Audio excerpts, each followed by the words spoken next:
स्वस्ति न इन्द्रो वृद्धश्रवाः स्वस्ति न पूषा विश्ववेदाः स्वस्ति नस्ताक्षयो अरिष्टनेमिः स्वस्ति न बृहस्पतिर्दधातु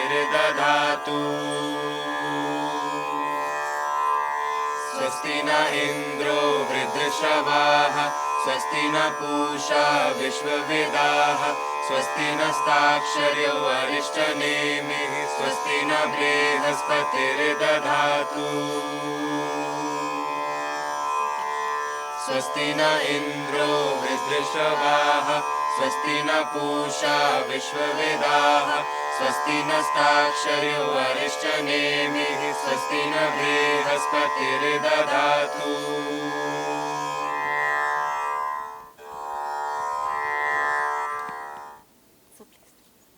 सुप्रभात।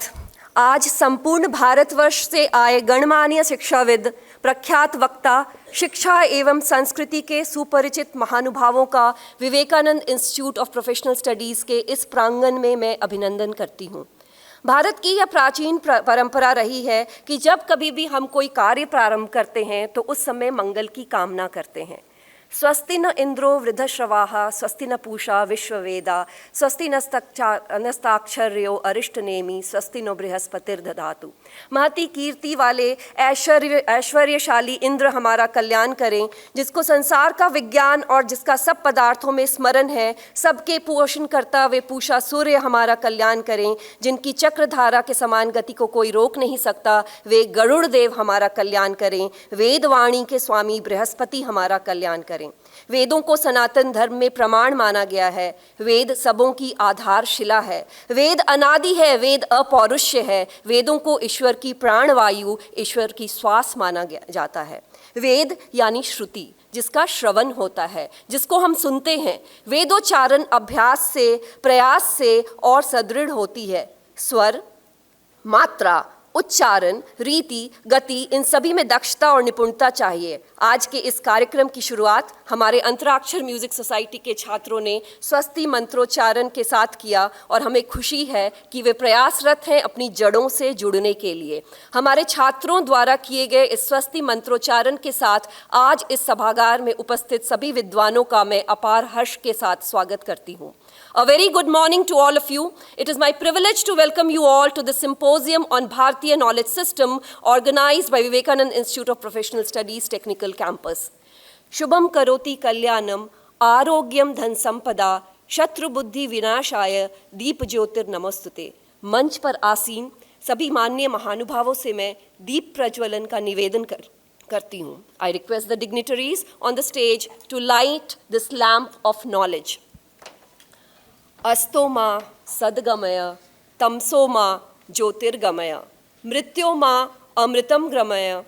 From the unreal lead me towards the reality of eternal self. From the darkness of ignorance lead me towards the light of spiritual knowledge.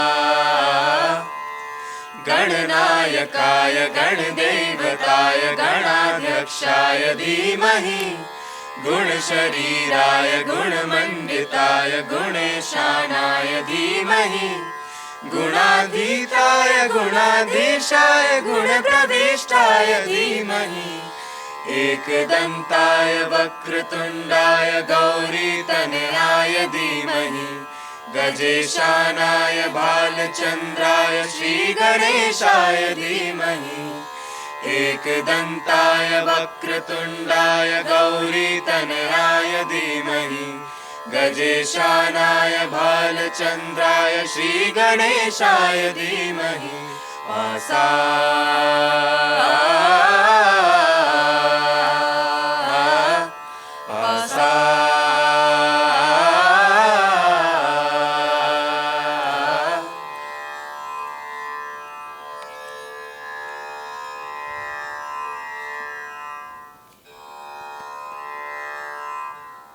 Lord Ganesh, who is also known as Ganapati, Vinayak, Vigna Vinashak, and Gajanan, is one of the most widely worshipped deities. Lord Ganesh is widely revered as the remover of obstacles and more generally as the Lord of beginnings. He is honored at the beginning of rituals and ceremonies and invoked as the patron of letters. The students from Antrakshar will now sing an invocation for Goddess Saraswati, the goddess of learning, that is Vagisha.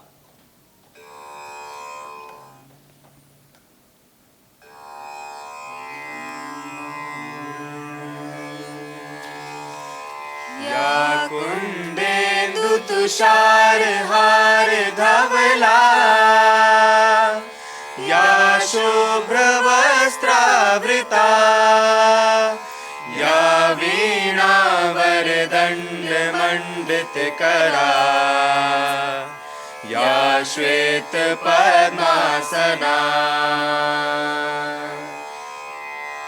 या ब्रह्माच्युत शंकर प्रभृतिर्व्रीहि देवै सदा वन्दिता सा मा पातु Saraswati Bhagwati निःशेष जाड्यापहा.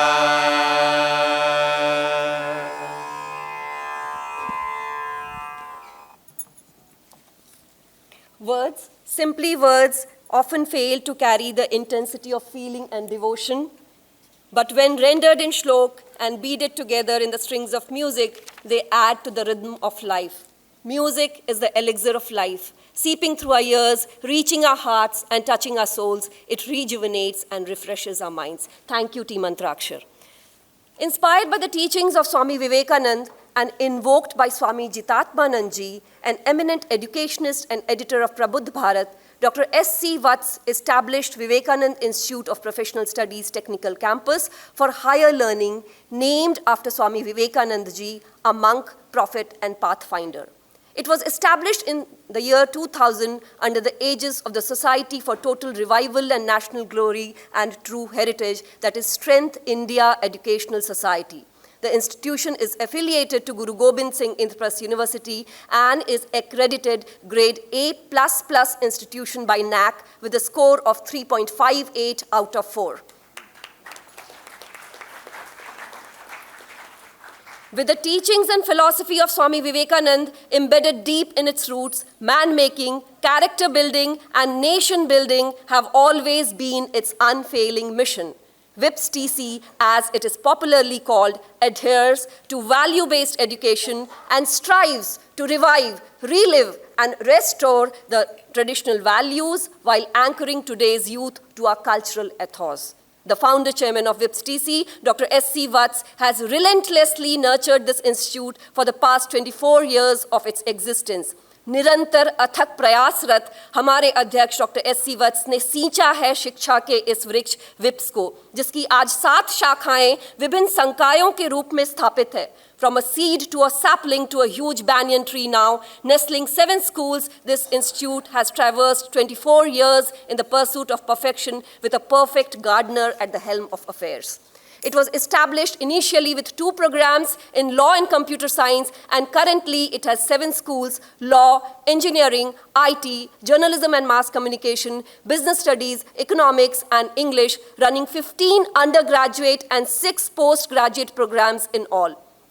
Vivekananda Institute of Professional Studies Technical Campus focuses on multidisciplinary, interdisciplinary, and value-laden education on the lines of National Education Policy 2020.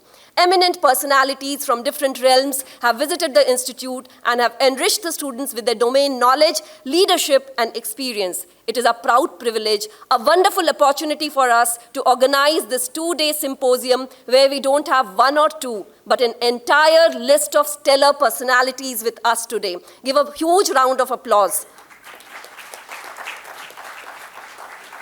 I'm truly indebted to our chief guest, Professor Bhushan Patwardhan, our keynote speaker, Professor B. Mahadevan, eminent speakers with us today, Sri Ravi Iyer ji, Professor M.S. Sriram, Professor Sudarshan Iyengar, Dr. Jayashree Joshi, Professor P.C. Deshmukh, who is the strength behind this symposium and also the symposium chair, Shri Uday Birje, who is the symposium advisor, and many other speakers who would be joining us later today and tomorrow. I welcome you all who are here to deliver the erudite and scholarly lectures. हमारे सभी गणमान्य अतिथियों का हम बहुत बहुत स्वागत करते हैं और हृदय की गहराइयों से अभिनंदन करते हैं.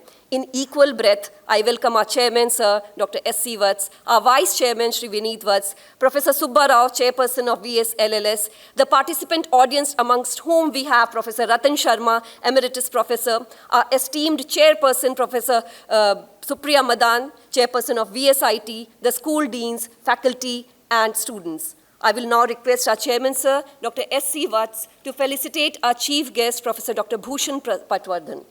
I would request our Vice Chairman, Mr. Vineet Vats, to join him on stage for the felicitation. Advait, I request you also to join them.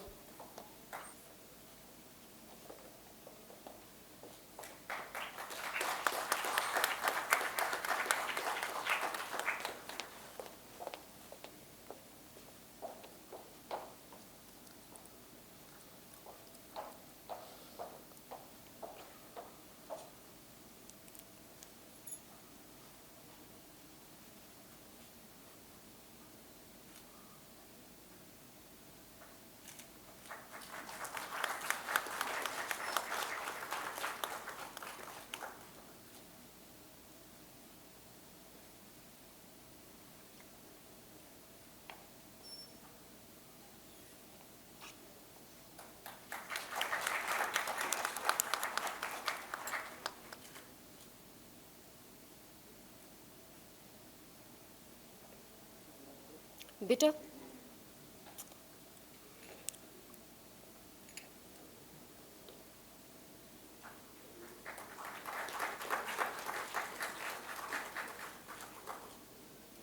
Thank you so much. I'd request the management to stay on.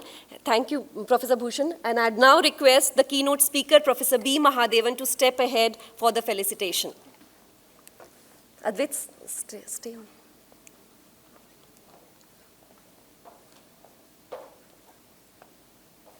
Professor Deshmukh, please join. Ladies and gentlemen, may I request you for a generous round of applause, please?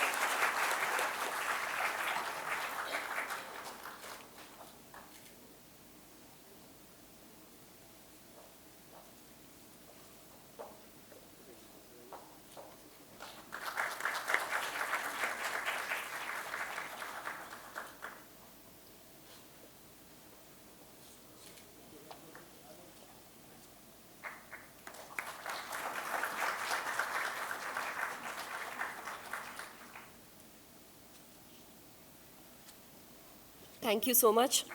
Thank you, sir.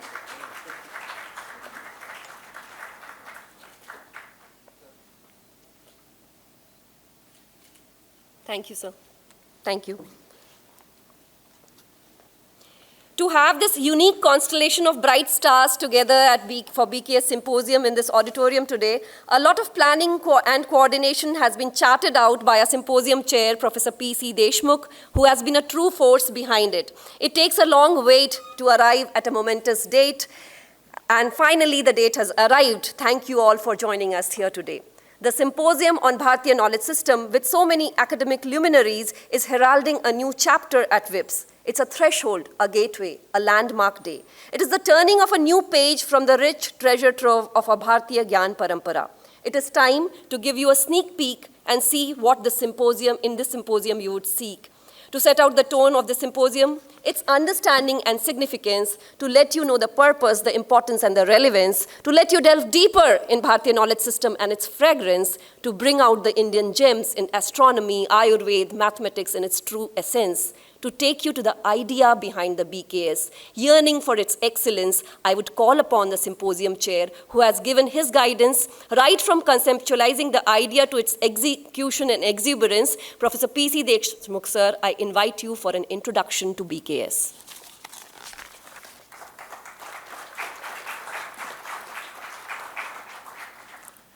धन्यवाद प्रिया जी. सुस्वागतम, नमस्कार, Very good morning to everybody. भारतीय ज्ञान परंपरा के इस संगोष्ठी में आप सभी का स्वागत है. Bharat is ancient. Bharat always will be. It is inspiring to recapitulate on what we have learned so far, especially because how it is going to impact our future. We are here to reflect upon some of the great contributions Bharat has made to humanity and to prepare ourselves for our shared future.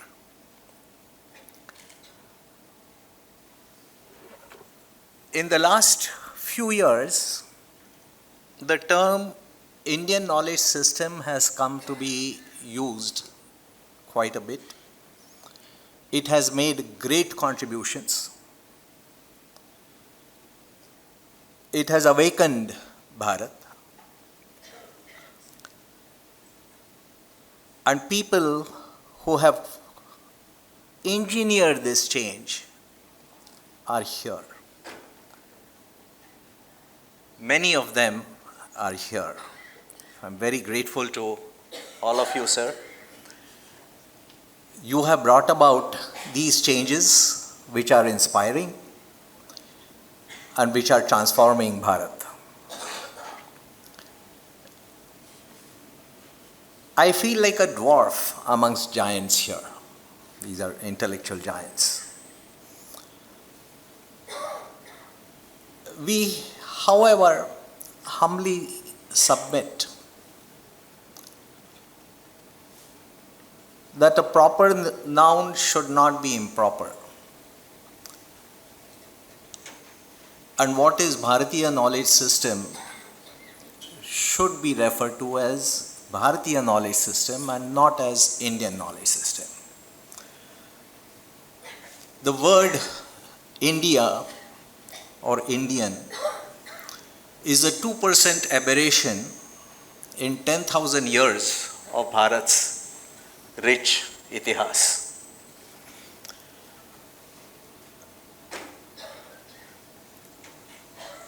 I will not get into the technicalities because I'm just not capable of doing it, of commenting on what is Jnana, what is Vijnana and so on. We have got experts to talk about it. We will listen to them. Dr. S.C. Vatsji, Chairman of the Vivekananda Institute of Professional Studies, he envisioned this symposium. He wanted the best speakers to come for this. And indeed they have. We are extremely privileged that our speakers have found time to come here amid their very busy schedule. We are very grateful to all of them for having accepted our invitation. Professor Mahadevanji, thank you very much for accepting our invitation to deliver the keynote address. Professor Bhushan Patwardhanji, we are very privileged to have you as our chief guest this morning. We look forward to guidance from you.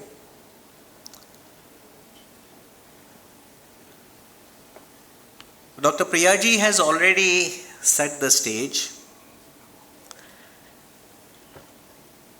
And as you will notice, the Vivekananda Institute of Professional Studies has a commitment to contribute to achieving the Vikasit Bharat. In this endeavor, we will be using all tools, including the most modern ones, artificial intelligence, quantum machine learning, everything toward a bright future for Bharat.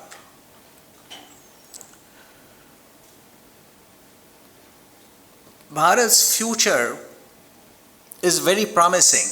We are living amid extremely exciting times, but they are also challenging. We are also witnessing a civilizational conflict. Bharat has no enemies. We consider the whole planet to be our family. Vasudhaiva Kutumbakam. We have no enemies. Nonetheless, we must guard ourselves against misadventures. We have to prepare ourselves to free humanity from hunger, ignorance, disease, and so much more is to be done.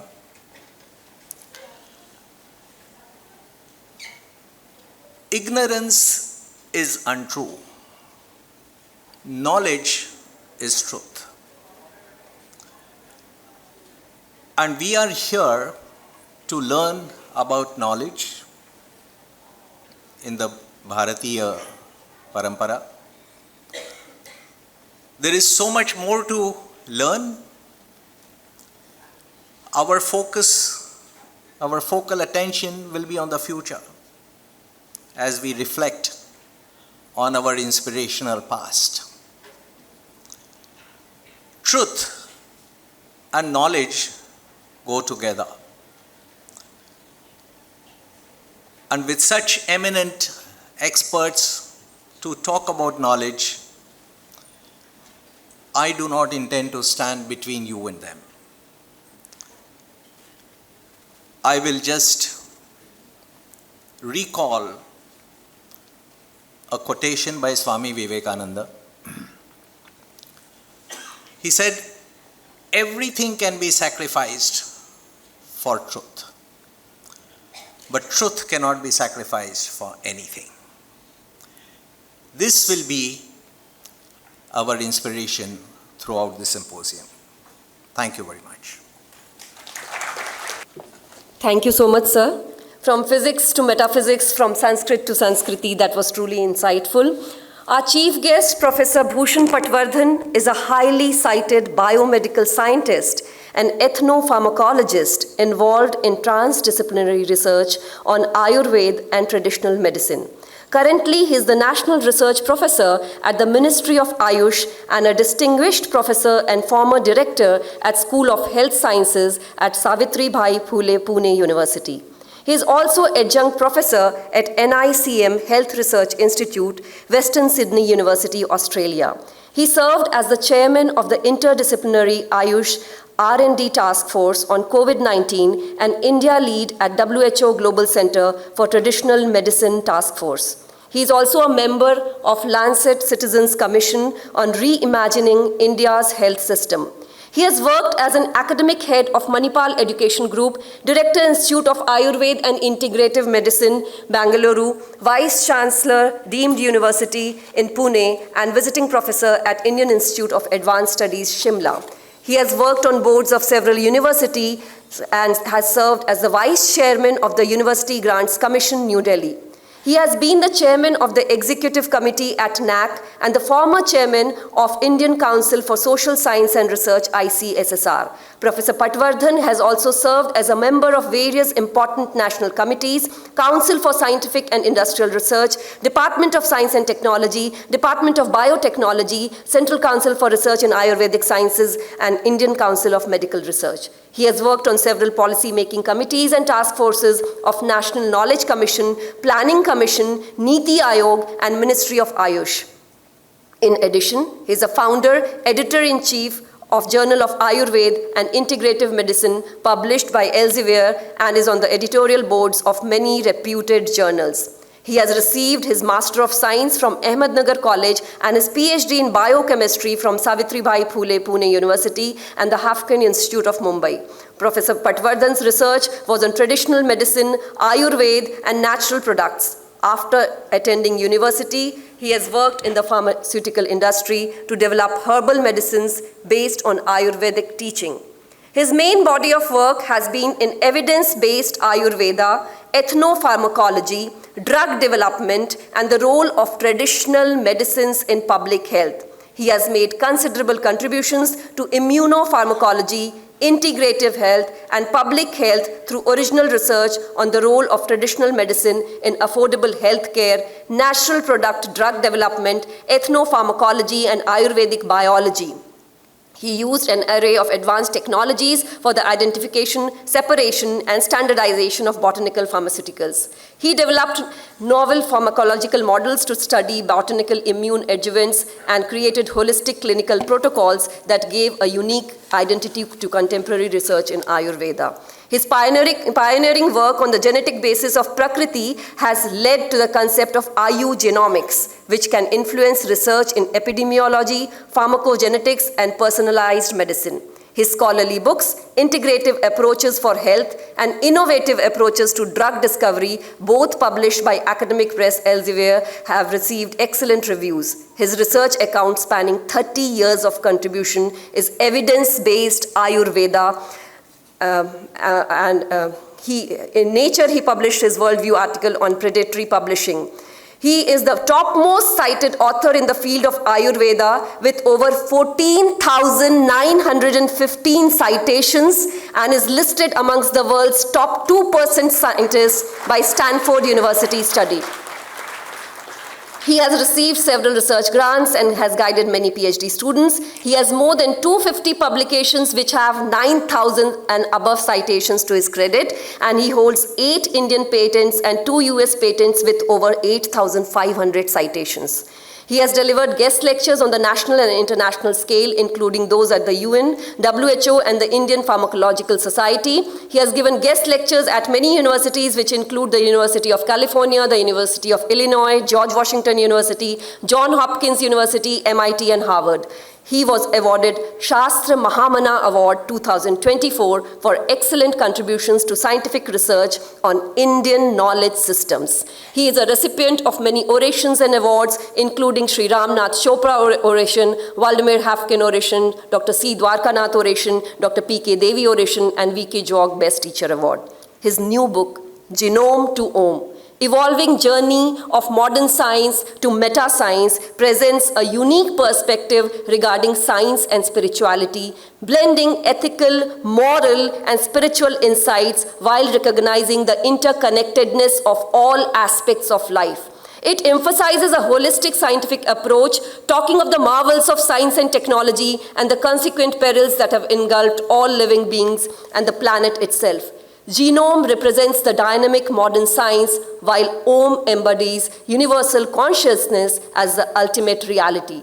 This book is an endeavor to bridge the gap between empirical knowledge and higher order wisdom, advocating an innovative, inclusive, technologically advanced, yet spiritually enriched and ethically grounded future. The daring proposal seeks the possibility of progressing from the Anthropocene to an ideal Omcene epoch. Genome to Om offers hope for the meaningful progression to a meta-society and the onward journey towards harmony between scientific progress and timeless human values to reach our full potential, seeking unity in diversity for universal peace and well-being, and to continue the journey of life the Om way. Let us take a look at a small video here.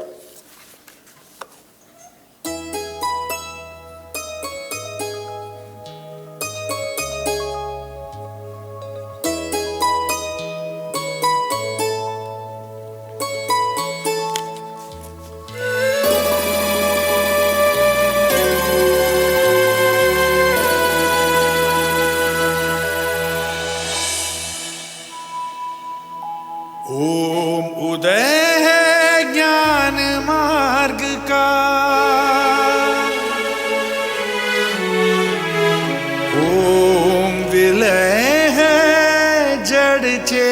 तन का। ओम निलय है परमात्मा का।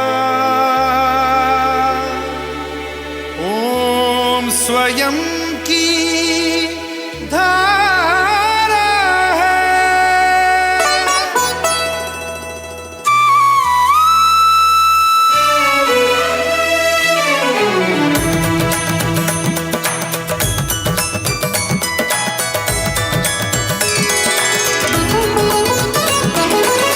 षड्रिपुओं का उगम स्थान।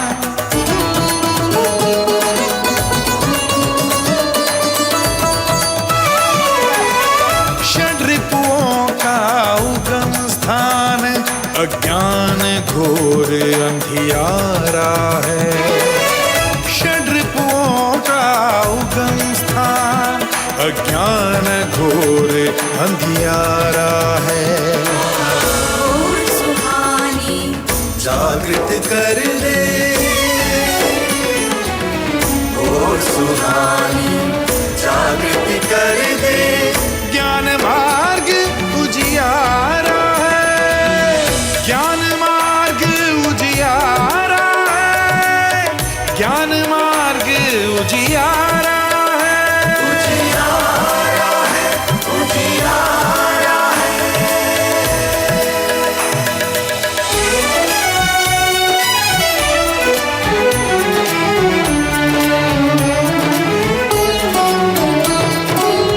मार्ग चेतना का ले जाए, कहते हैं अध्यात्म उसे। मार्ग अगर हो जड़ का तो फिर कहते हैं विज्ञान उसे।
मार्ग चेतना का ले जाए, कहते हैं अध्यात्म उसे। मार्ग अगर हो जड़ का तो फिर कहते हैं विज्ञान उसे। पर दोनों का गुंथन है, पर दोनों का गुंथन है। वो जुड़े हैं नित एक दूजे से, एक दूजे का सहारा है। ज्ञान मार्ग उजियारा है, ज्ञान मार्ग उजियारा है, ज्ञान मार्ग उजियारा है, उजियारा है, उजियारा है।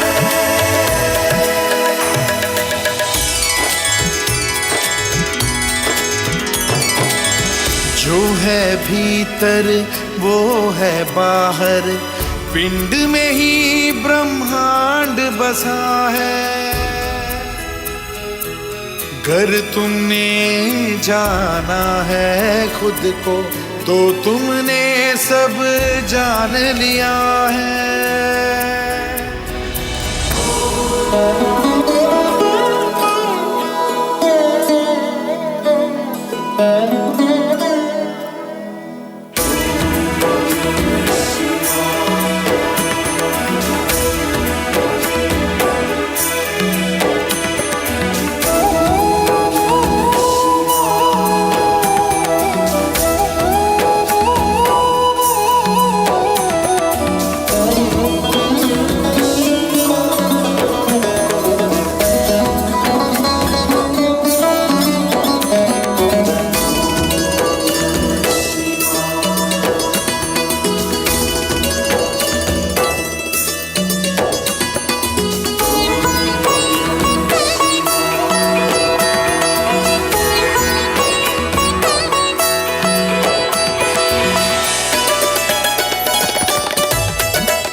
है भीतर वो Om is the dawn of the path of knowledge. Om is the union of the inanimate and the conscious. Om is the supreme. Om is the essence of the self. Consciousness is the heart of spirituality. Wisdom is the essence of the world of science. And when both are intertwined as two sides of the same coin, they complement each other. The macrocosm is within the microcosm. The universe is within the individual. If you have truly realized yourself, then you know everything that is to be known. If we go beyond science, we ascend into higher consciousness. Let us bring inner awareness and the marvels of science together for the welfare of humanity. The path of knowledge is the light. Committed for the cause of health, environment and sustainable development, Professor Bhushan Patwardhan promotes traditional knowledge systems, science for society approach, academic integrity, human values, and regularly interacts with stakeholders, including the governments, industries, voluntary organizations, media, social reformers, and thought leaders. I now invite our chief guest, Professor Bhushan Patwardhan, for his inaugural address.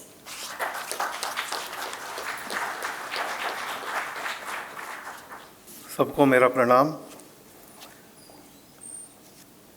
I'm so happy to be here, Professor Watts, after almost more than a decade, I think. Today it was a bit difficult to come, but then I got a message from Professor Watts that I must come here, and I can't say no to him. Our relationship goes back several years, and I've seen whips created by him through difficult times, and the struggle continues, But today I was so happy to see Professor Watts, this whole campus, because I remember when I visited last, the construction work was going on. Only one tower was complete, and very few programs were in progress, But in a short time, this complete transformation of the campus, absolutely state of the art. And Vinit, you are taking effort, and I'm happy to see sitting in front, because I have seen the reverse always, that happens. So these are samskars, and the name of the institute comes from Swami Vivekananda. So we don't have to really speak more about it. On this occasion, Professor Priya, you did most of my job, so you explained it so well, and we have a galaxy of eminent speakers, and Professor Deshmukh, you opened it very well, So your opening remarks and the conceptualization of this whole conference is really admirable. I told Professor Watts that I'm coming for two reasons. One is, of course, my commitment and my respect to him, but other is, instead of calling it an Indian knowledge system, you called it as Bharatiya Gyan Parampara. Because when we talk about India, we get locked into that colonial mindset, and currently the Naya Bharat, is emerging, and in that context, the conference on Bharatiya Gyan Parampara is very important. I'm very happy to see Professor Mahadevan here, who is a very rare scholar, although a professor at Institute of Eminence like IIM Bangalore, his depth of thoughts in our own knowledge systems go a long way. Professor Subbarao, Professor Birjay, and my friend and once colleague, Professor Avinash Pandey, and all the distinguished speakers who are here, and most importantly, students. I can see students, and I was just observing them. Many times, students, you can really get a feel. I can at least take a call that whether they are compelled here to sit by order or they are voluntarily sitting here with interest.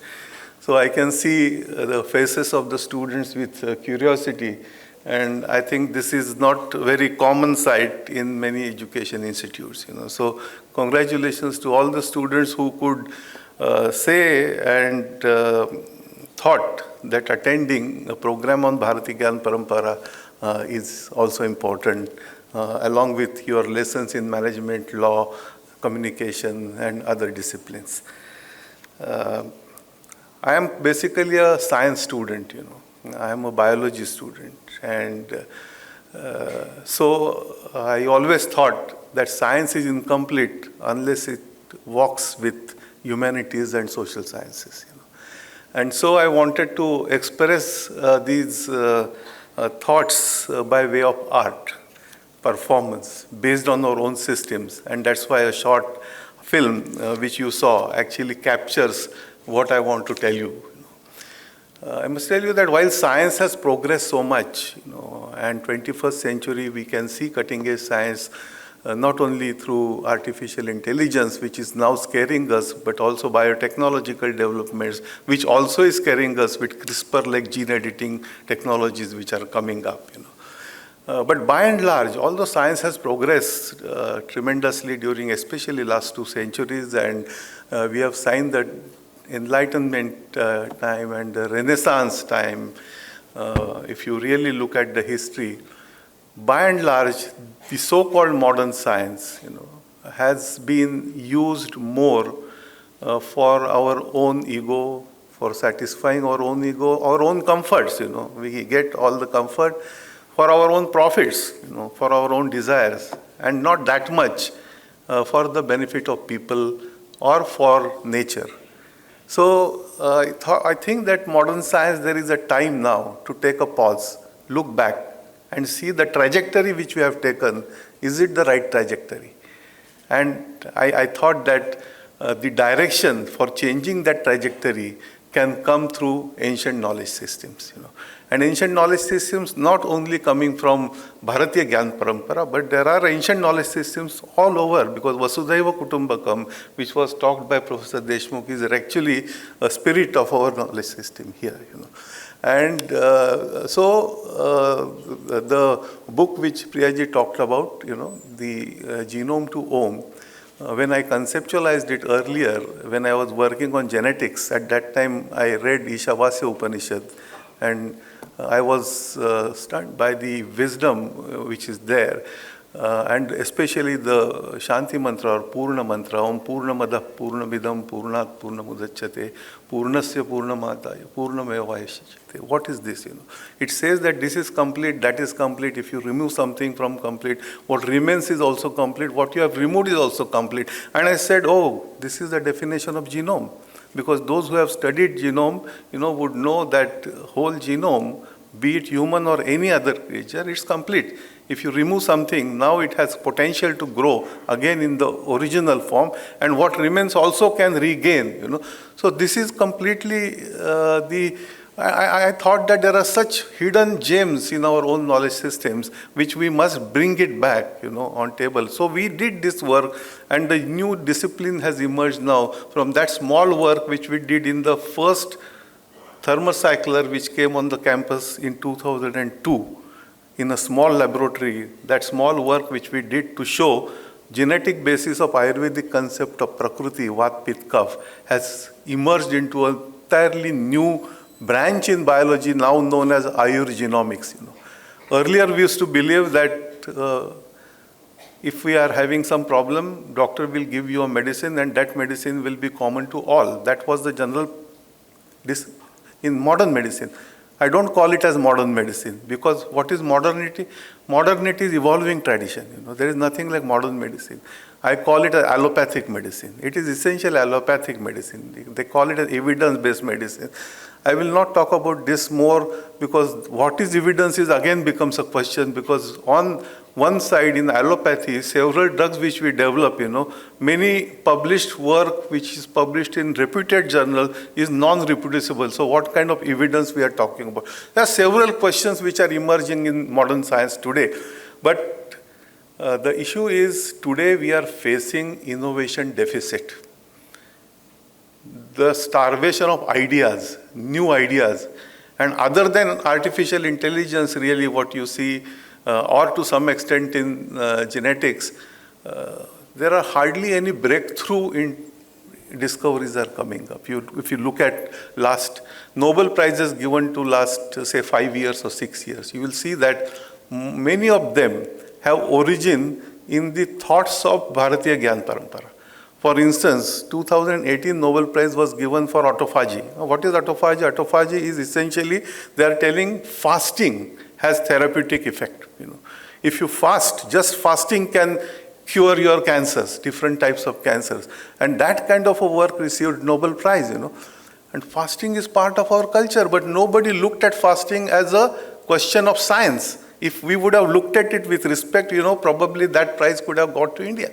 Forget about that. In 2015, Nobel Prize was given to UU2 for discovery of artemisinin. What is artemisinin? It's a drug for malaria which was isolated from traditional Chinese medicine. And here in Ayurveda, there are hundreds of Ayurvedic medicines which have potential, but have we looked at it? We looked at it for some extent in turmeric or now in ashwagandha, but there are hundreds of them. We could not progress to get to that level of rigor of science for global recognition, Or for that matter, one of the Nobel Prizes, I think 2018, was given for biorhythm, biological clock. What that biological clock tells you? It tells you that at different times, what we call it as prahar, your biochemistry is different in body. Different hormones secrete at different times, So why this is happening? And therefore, what you should do during which prahar? The swasthya concept in Ayurveda, dinacharya and rutucharya, was the basis of that Nobel Prize. But we did not do that. What we do normally is when somebody invents, we go back to our Shastra and we tell them, oh, we knew it for 5,000 years ago. Which is not enough, which is also good, but which is not enough. What I'm saying is the knowledge system, especially our knowledge systems, the Vedic knowledge systems, the Upanishadic knowledge system, or the Patanjali Yoga Sutra. If you tell me to make a list of 5 top books in the world, I will put Patanjali Yoga Sutra as one of them. But this is the wealth of knowledge. And I say always, when I was UGC also, I used to argue with our psychology professors, without including Patanjali as a proper textbook, how can you complete your psychology curriculum?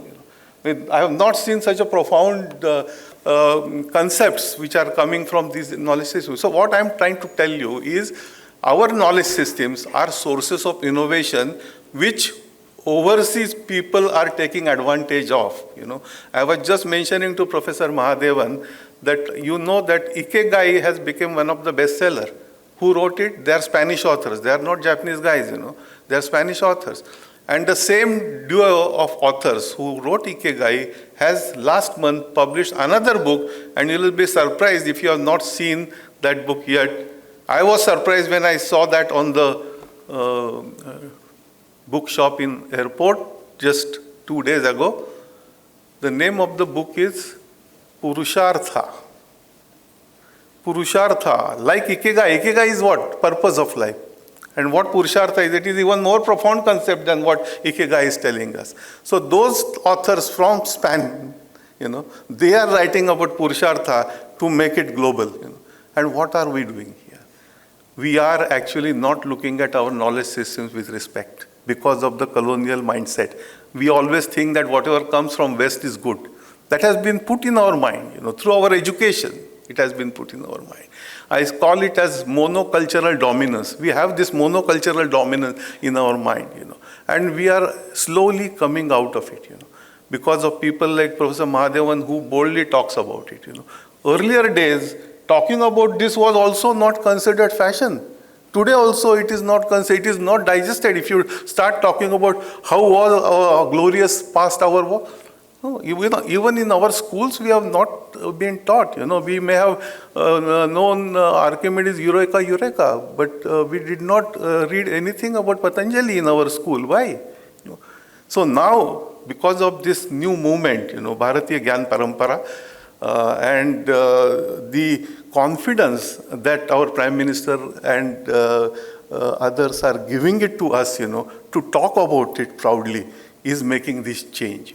The Atma Sanman, we are getting back, and that is what is very, very important, And I could see its reflection globally. I keep on traveling. The respect which now Indian passport gets on most of the countries' airport was uncomparable. 10 years back, 15 years back, we never used to get this kind of a treatment on the airports, on the missions, or anywhere. So this change is happening.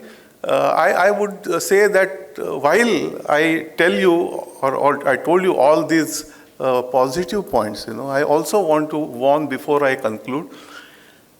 But we should not get locked into, I call it as a syndrome, and that syndrome I have named it as self-pride and past glory syndrome. We should not really get locked into it, While we should take pride feeling about it, about our own knowledge, we should use it for the sake of innovation. Use our own knowledge for innovation and you will have a leadership, scientific leadership in the world. I have been associated with several, not only World Health Organization, but also Lancet Citizen Commission. Lancet, as you know, one of the top biomedical journal. When in the commission we started talking about the traditional medicine, again traditional medicine term also we are trying to find a better word for that, because term traditional medicine is having colonial connotation to that, and traditional name was given because traditional is something inferior, that was they were trying to show. So if we really want to do that, we will have to go with science and not with pseudoscience. And you will find the reflections of what I talked about is captured, we have tried to capture in this book, Genome to Ohm, where we are saying that modern science, if we go with our ancient knowledge systems, can find a right path for future progress in the best interest of humanity, well-being, and peace. So the transition from Anthropocene. Anthropocene is what you know? Anthropocene meaning we were in Holocene. These are the epochs. And the Holocene epoch, we crossed into Anthropocene much early than expected. And why that happened? Anthropocene, why it is categorized? Nature published article in 2022 wherein they gave a data. And what that data told us? That total mass on this earth, human-made mass on this earth is now more than biomass. So the total weight of mere plastic, concrete, and all that human-made mass is more than total weight of plants and animals on this planet. It's so worrying. And so we are saying that this Anthropocene is not going to be sustainable. And so if you really want to attain sustainable development goals, Bharatiya Gyan Parampara cannot be ignored. And therefore, I'm very happy, Professor Vats, you have organized this, and especially in Delhi. Delhi always serves as a role model. People all over India look at Delhi, and you in the center of Delhi, running an institute after the name of Swami Vivekananda as a mission. I think it is extremely, extremely important and reassuring. 2 weeks ago, I was in Sydney, and I happened to visit Ramakrishna Mission there.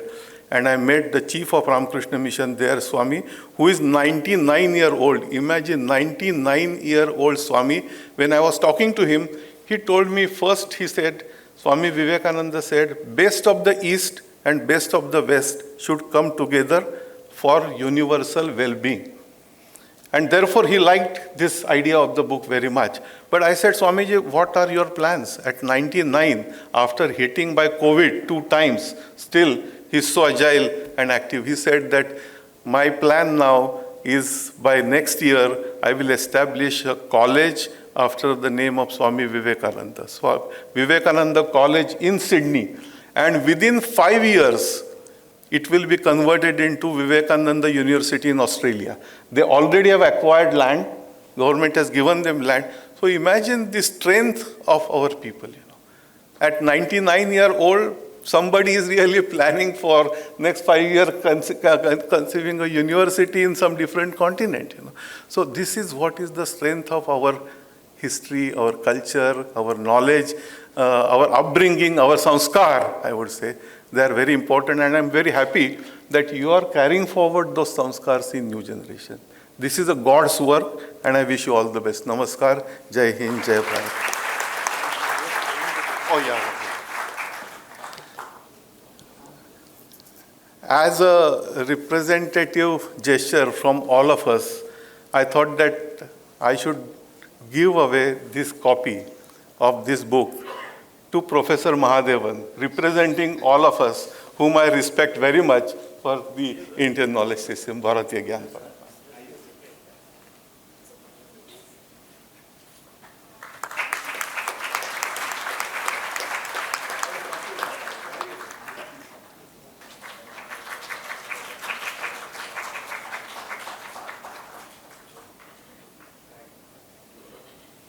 Thank you so much, sir. You have been truly instrumental in strengthening our cultural heritage and our national identity. Your address will actively contribute and enable us to reinterpret and re-evaluate the past with reference to new priorities and emerging outlooks of a changing societal context. Your message not to be locked in our self-pride and past glory syndrome will be well taken by our students and faculty here. Sir, it was very kind of you to accept our invitation to be our chief guest in the symposium, and I once again thank you for the same. The keynote speaker for the symposium, Professor B. Mahadevan, is a former professor of operations management at the Indian Institute of Management, Bangalore, where he had been teaching from 1992 till very recently in 2024. He was the founding Vice Chancellor of Chinmay Vishwa Vidyapeeth, a university for Sanskrit and Indic knowledge. In this assignment, he was responsible for creating new generation of academic programs in the higher education space that seamlessly blends ancient Indian knowledge traditions with contemporary knowledge systems. He was also the Dean of Administration at IIM Bangalore and a member of the governing board of the IIM Bangalore for 4 years. Professor Mahadevan is also in the board of IIM Kashipur and IIT Madras. He is also in the International Advisory Board of California Management Review. Earlier, he was in the board of Indian Oil Corporation and Kendriya Vidyalaya Sangathan. Professor Mahadevan received his MTech and PhD from the Industrial Engineering and Management Division of IIT Madras. He holds a bachelor's degree in engineering, production engineering from the College of Engineering, Guindy, Madras. Professor Mahadevan has 34 years of wide-ranging experience in teaching, research, consulting, and academic administration at IIM Bangalore and other reputed institutions such as IIT Delhi and XLRI Jamshedpur. He was earlier chief editor of the IIM Bangalore Management Review, the premier Indian journal for management educators, consultants, and practitioners. Professor Mahadevan was also earlier the EADS SMI Chair Professor for Sourcing and Supply Management at IIM Bangalore. He was a visiting scholar at the Amos Tuck School of Business Administration, Dartmouth College, New Hampshire in 1999-2000. He was also a retainer consultant to Deloitte Consulting USA in 2001-2002. Professor Mahadevan is on the board of trustees of some NGOs providing valuable community and social service. Professor Mahadevan is a member of the editorial board of the Production and Operations Management Journal, an international journal of business excellence. He has served in the editorial board of Six Sigma and Competitive Advantage. Professor Mahadevan was conferred the ICFI Best Teacher Award by the Association of Indian Management Schools in 2005. He was one among the 40 nominated globally for the Economic Intelligence Unit's EIU Business Professor of the Year Award 2012.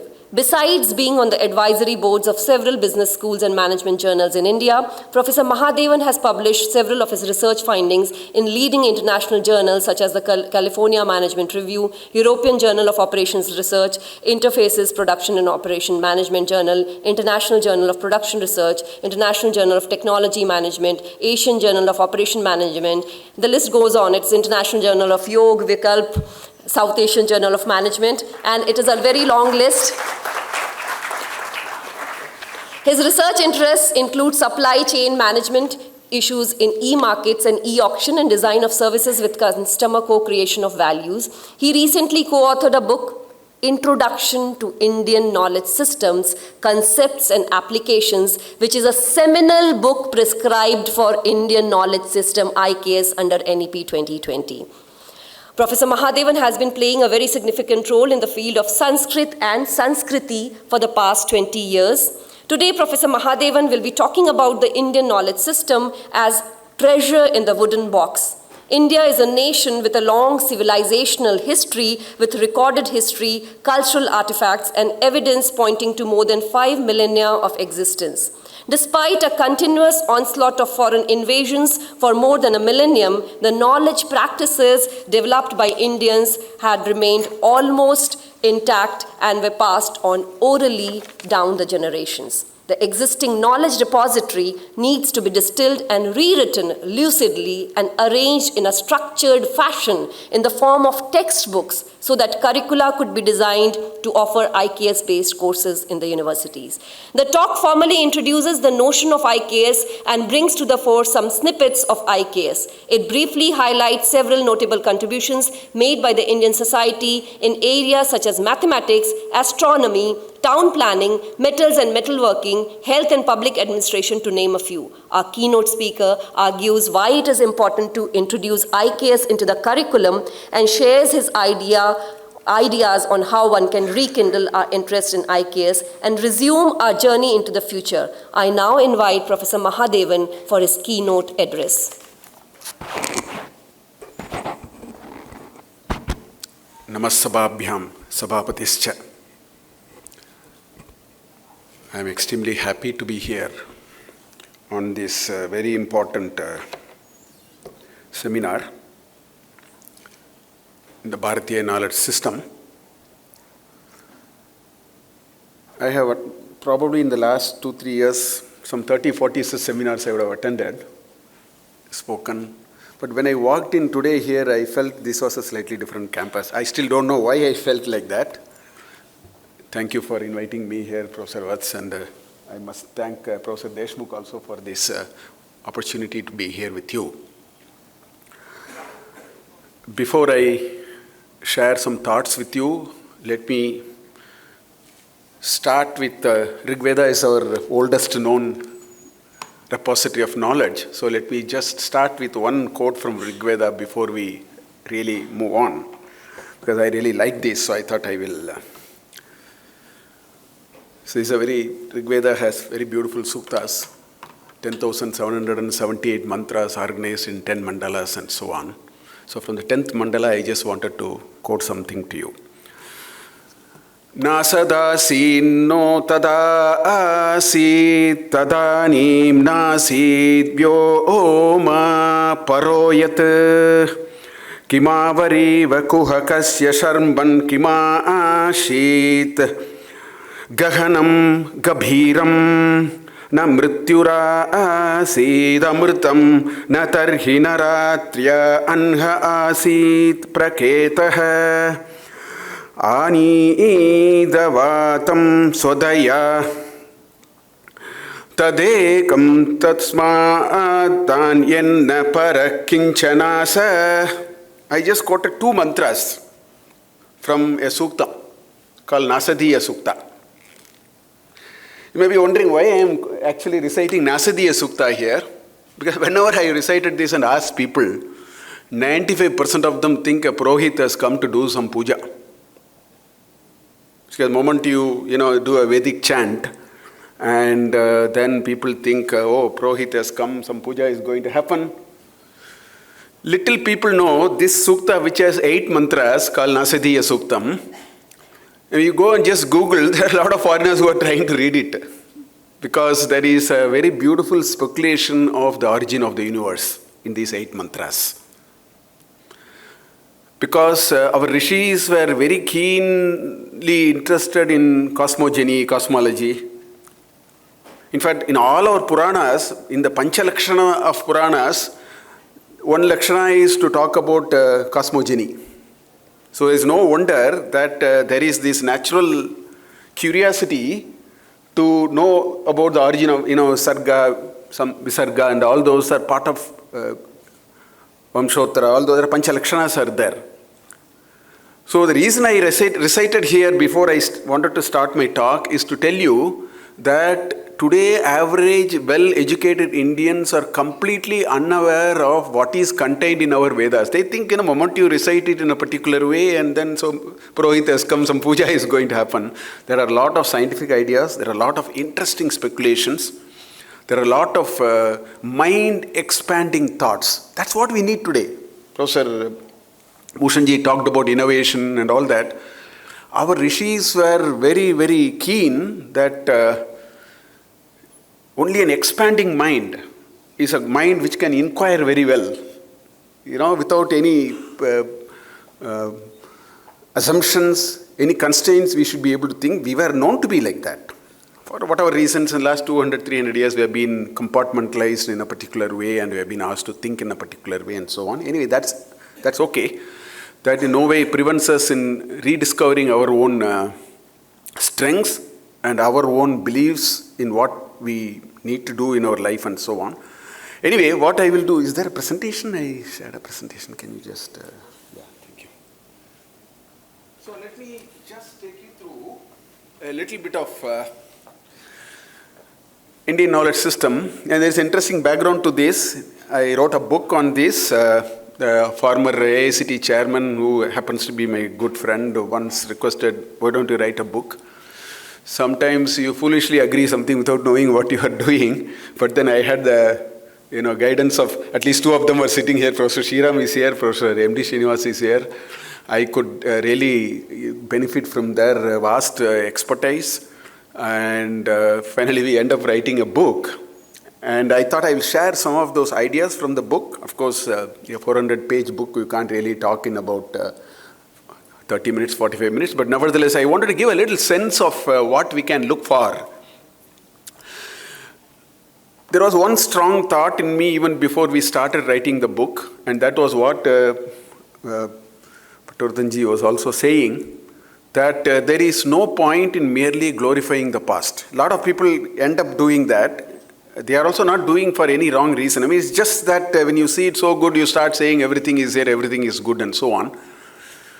There are two thoughts, and this book is governed by those two thoughts. First one is, we don't have to glorify the past. What we can do is we can present some of the things that we found in the past in an objective way so that it's for people to understand what to do with that.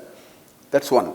Second thing, we should be able to bring to the table today the Indian knowledge system in a way that it is a lot more convincing for people. Because these 200, 300 years of brainwashing has put us in a very different kind of a platform. We need a particular way to actually reintroduce Indian knowledge system. So there are three things which is behind whatever I'm going to share with you. First thing is, it either points to living structures today. So we are not speculating on something. We are talking about living structures. And what more you need? You have living structures. So the first piece of evidence with which you have to argue is living structures. The second is archaeological evidences. So what is very special about archaeological evidence is you cannot dig up the earth 300 meters and insert something there. So it is very credible by its very structure of how we unearth the evidence and so on. And third is, of course, literary evidence. So these ideas that I am going to share with you today stands on these three pillars. Living structures, archaeological evidences and literary evidences with which can we bring out what Indian knowledge system is. That is a humble attempt that has been made. So I just want to share a few thoughts with you on that. So let me start with this. I do not know how many of you can recognize this. This is the oldest living fort in the world. It's a living fort. Most of the forts are abandoned. This is a living fort. In another 22 years, it will complete 1,000 years. In 1156, Raja Jaisal built this fort. So a fort which can stay for 1,000 years must speak volumes about architectural capability of people at least 1,000 years back, if not more. This was built in 1156 CE. It's a Jaisalmer, right? And I do not know whether we can think of forts which live for 1,000 plus years. It's a living fort. People are living there and so on. Just to tell you that architecture, there are a whole lot of texts one can go on discussing about and so on. But to tell you that we know the elements of how to even do architectural structures in this country. And you talk about, many of you would have been, very familiar with PS1 and PS2 and so on. The big temple, the Bharatiya temple, we celebrated 1,000 years, 10 years back. So to put structures which can stay for 1,000 years seems to be a simple act of some thoughtfulness which our ancestors have had. Today we don't teach any of that in our architectural colleges. I have been pleading them to teach Samarangana Sutradhara or Mayamatam, take some nice architectural textbooks, Vastu books. And recently I had an opportunity, the last 2 years I am doing, We bring about 70 to 100 architects, civil engineers and architects who are all family-owned businesses. Some of them are large houses also, to IIM Bangalore. And I spent 3 hours on Vastu Shastra. Invariably, I have a very strange experience. I asked them, can you tell me Vastu Shastra? Because these are all people who are practicing. So one gentleman told me, if you put this window on the northeast corner, the mother-in-law will die. That is what Vastu Shastra. So I got half a dozen such understanding of what Vastu Shastra is. Then I told them that your understanding of Vastu Shastra is so contrived and misleading, whereas Vastu Shastra has 6 beautiful structures in it. It talks about site selection, it talks about how do you put palaces and living places, public buildings, how do you make beautiful couches. Iconography is part of Vastu Shastra. How do you select an Shilpi? How do you have, who are all the skilled workforce? How do you select them? What are the qualifications of a chief architect? All those are very nicely written there, and we have brought it to such a level that you need to only look at a certain element of what is called Vastu Purusha Mandala and then make it to be a pseudo-science. This is where we are going through. Because little we know that we are capable, such structures should remind us that we are capable of putting very good architectural marvels in this country. I don't know how many of you can recognize this. This is about 350 years, 400 years old palace in Madurai, city of Madurai. This is called Thirumalai Nayakar Mahal. The district court was Madurai, was operating from here.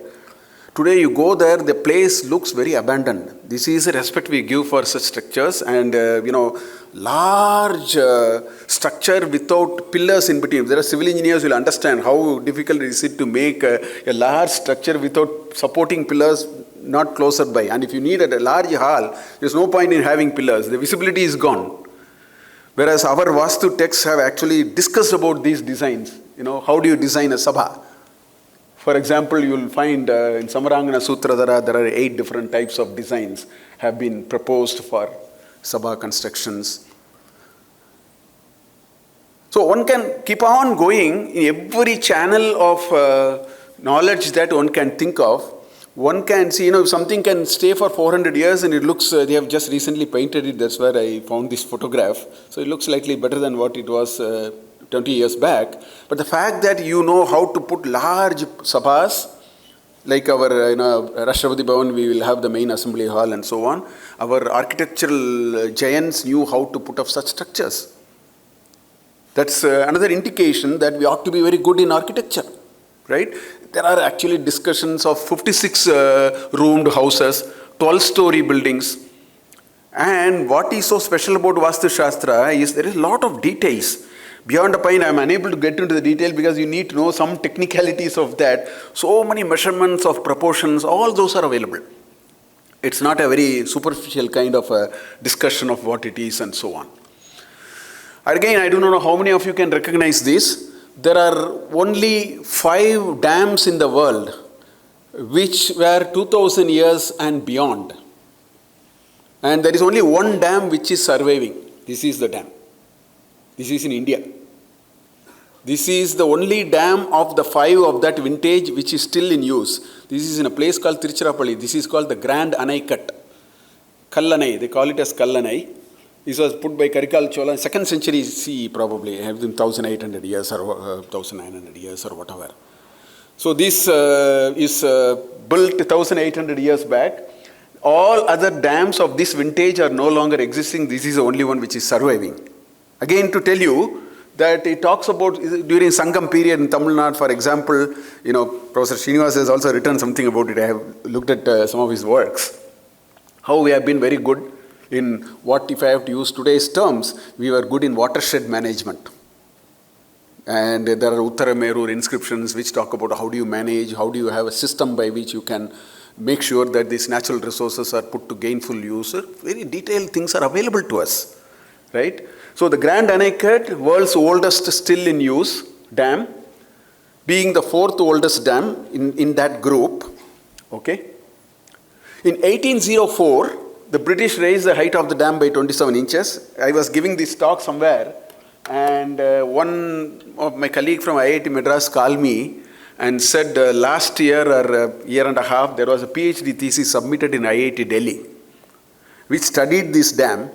And he was telling me the conclusion, one of the conclusions they made through the PhD work was it was wrong to raise the height of the dam by 27 inches. It was not correct.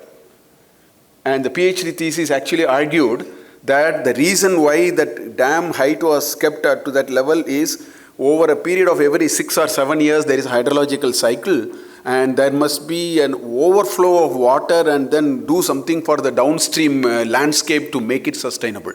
Looks like. That's the PhD thesis of one in IIT Delhi last year. He was telling me, I even contacted that professor and so on. Whereas the Britishers just put 27 inches more. Today all that we do is we just paint it once in a few years and then we use a dam which is more than 2000 years, around 2000 years old. Again, it speaks of volumes of science and technology. If you at all you ask Indians of science and technology, of course you look at the living structures. The proof of the pudding is in eating. We don't have to go around and then look for. Right? This is a temple in southern Tamil Nadu. This is the largest temple in Tirunelveli district. It is called the Nellayappar temple. Okay? I was born very close to this. I have gone there as a child. I have gone many times. What is so special about this is there are a cluster of pillars that you see here. All these pillars are actually musical pillars, which means essentially if you have a stick, you can probably do a 3-year concert sitting there. You can, keep the 7 notes are there. You can, if you know how to beat which note when, probably you can do a concert. The Pandya kings were known for building some musical pillars. In Madurai temple, Meenakshi temple has musical pillars. Of course, nowadays they have covered all of them with proper aluminium shutters because the number of people, tourist inflow in Madurai is so high that the pillar will break. Everybody start. As a child, I have gone and then tapped it many times. But then today it's not possible. You can only see. People will say, oh, this is a musical pillar. Whereas you can go to Tirunelveli, Nellayappar temple, you can see it today. And this was built 1400 years back by a Pandya king called Nindrasir Nedumaran, who built this temple. Okay? And a cluster of 48 pillars were carved from it. All these are monolithic stones which are carved. It is not that you make 48 pillars and take a Fevikwik or something and then stick it. Our technology is far more deeper and far more involved. Okay? It is a single stone which is, I don't even know how you can put your hand in between these two small little looking pillars. There are 160 plus pillars in the temple, each one of them having a cluster of 48 pillars. Now, this speaks volumes of our science and technology if you wish. For example, first of all, you should have a knowledge of sound engineering, frequency, amplitude, all those notes, how do you get it, that's required. Working on, granite. Granite is the hardest known material. It's not easy. It's very difficult to work on material. It is very hard, but if you put too much thing, it will break also. So to carve it like this, which means we need high-speed alloy steels to work on. Working on granite and getting such beautiful shapes is not easy. I mean, we can just think about it. So it talks about we ought to have been good in metallurgy. We ought to be good in aesthetics. We ought to be good in sound engineering. I mean, you can go on. You ought to be good in architecture in any case. So I keep telling people, don't visit temples. In South India, what happens is people visit temple, they give kumkum, you just put it on the wall and destroy the wall. Rather spend 1 hour, half an hour, look at the deity, spend 2 hours, look at the structures. The best of science and technology and aesthetics and fashion, if you want, you can see it in temples. Indians don't even know that. They don't do it that way. Because we just don't look at that angle at all. Every temple is worthy of the Kailasanatha temple. I read the UNESCO heritage report. I read a report on when it was declared as UNESCO heritage. I mean, they were stunned. They said, how can you excavate a rock from the top to bottom? Do you have workers with a rope tied on their waist and they were dropped 1 inch at a time when they were working on the temple? Nobody knows. Indians are known for enormous amount of passion. Where is it today? Why can't we lead the world again? If you look at all these evidences, there is no iota of doubt that we were extremely passionate about things. We created things which lived for years. Everything that we created was immortal. There is no notion of mortality, not only in our spiritual science. Our living was like that. So look at these temples, for example. So when you tap one pillar, of course the surrounding pillars vibrate because sound waves travel through those channels, So it just starts vibrating. It's all amazing to see this. And these are all living structures. I'm not showing you a photo of something which happened some time back. You go and see today. You can see this. Of course, I don't want to talk much on mathematics, astronomy. Two stalwarts are sitting here. I will not, do anything of that. But little bit I want to talk about. In fact, I keep asking this question to my students. I ask my students, if you have to use a Roman system of numbering, and please write the velocity of light, which is 3 into 10 power 8 meters per second, and m is the largest number that we have been told in, then of course there is something called myriad and so on. If you use m and the 3 into 10 power 5 times, you have to write m to get that number. That's not simply going to work, right? So we had a very robust system. In fact, I was just reading in Georges Ifra's book, the origin of history of mathematics and so on, volume 2, which is about the Indian mathematical tradition and the number system and so on.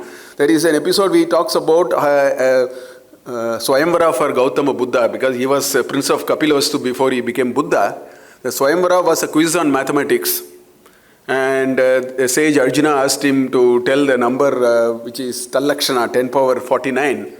Then in his ability to tell all those numbers in powers of 10 up to 10 power 49, he gave another complex formula. 10 power 23 times 2 times star, etc. At the 9th counting, it will give a number 10 power 421. So I was wondering, why do you need such a large number like 10 power 421 in the first place? I mean, that talks about only when you need something, you need to look for numbers. So I was jokingly saying the only number that was big enough that you need is what is called, I call it as A Raja index of corruption, 1.76 into 10 power 13. Because it is difficult to say 1,76,000 crores and all is very difficult. 1.76 into 10 power 13 is a little easier to, or Avogadro's number for that matter. So large numbers indicate a certain sense of largeness with which we looked at things. Today in management education we say, big is, don't think small, big is beautiful. And that has been our culture. They have been thinking, in fact I was able to collect a set of references in which large numbers are actually being quoted. I've just put a table here, as just now told you about Georges Ifra when he, in that Gautama Buddha's Swayamvara and so on. Now if you look at the Yuddha Kanda of Ramayanam, there is an enumeration of the army in which you will see a number up to 10 power 61. Mahoga, up to that numbers are all laid out. So large numbers seems to be a way in which we are able to handle things, which means we needed such big numbers. And such large numbers indicate to the possibility of using those numbers. It is not just for the sake of it. We want to use it for some gainful purpose. So this country, that's why, in Chandogya Upanishad, the sage says, Nalpe sukhamasti bhuma vai sukham. He says, yad alpam tat martyam. If you go after small little things, they are all mortal. You should go after big things. I think this culture, this society believed in it. This society was inspired about thinking big things, going after it, achieving it. Without that, you can't get these kinds of things. They don't come by Maya Jal. Nothing happens by Maya Jal. I think it is a hard effort, lot of thinking, a lot of passion. All those are characterized by this civilization of which we are all part of. Now, I brought this iron pillar just because it is quite commonly known.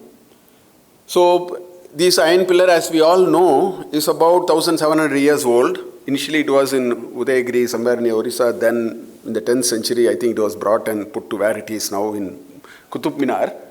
Now, if you look at this iron pillar, as we all know, it doesn't rust, right? We have not put it in a bank strong room, or we have not kept it in a vacuum. It's lying on the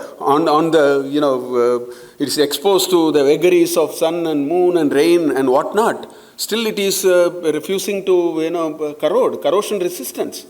And it's not just this. There are several of them. In fact, there was one IASc professor, I was just reading a paper, he had studied, the iron pillar in near Sringeri. You have this Kollur temple. Kollur temple, there is an iron pillar. He has found that is also not corroding. And at least you can say, sir, this is at the middle of the country, the oceans are far away.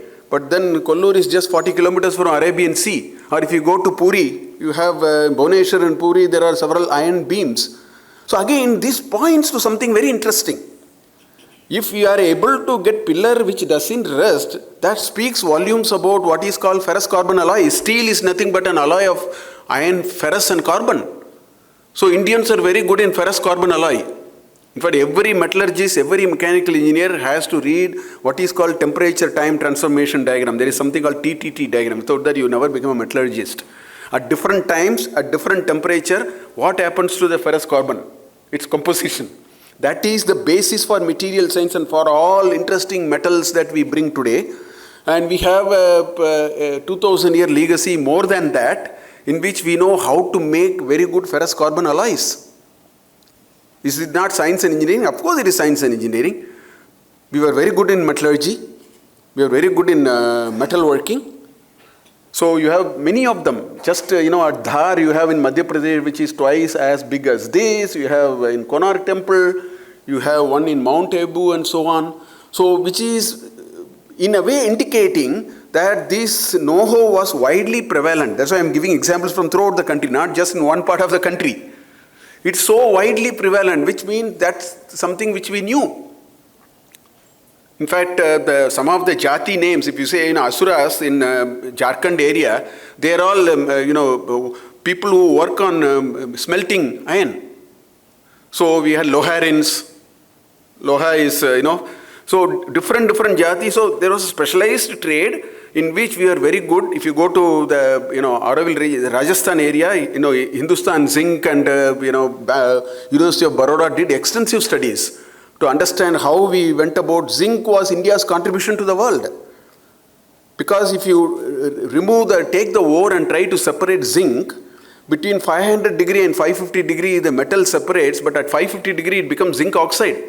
So you have to actually capture it between 500 and 550 degrees centigrade, which the Indians did what is called downward drift distillation process. They were able to extract zinc, which the rest of the world took much later to understand. And I have been reading somewhere that by 11th century, the export of zinc from India was, production of zinc was of the industrial grade in that Rajasthan area, running to million tons and so on. And if you look at Buddhist vihars, they're all, the brass and bronze. You find alloys of copper and zinc used in huge quantities, huge, statues of Buddha made of the alloys of zinc and so on.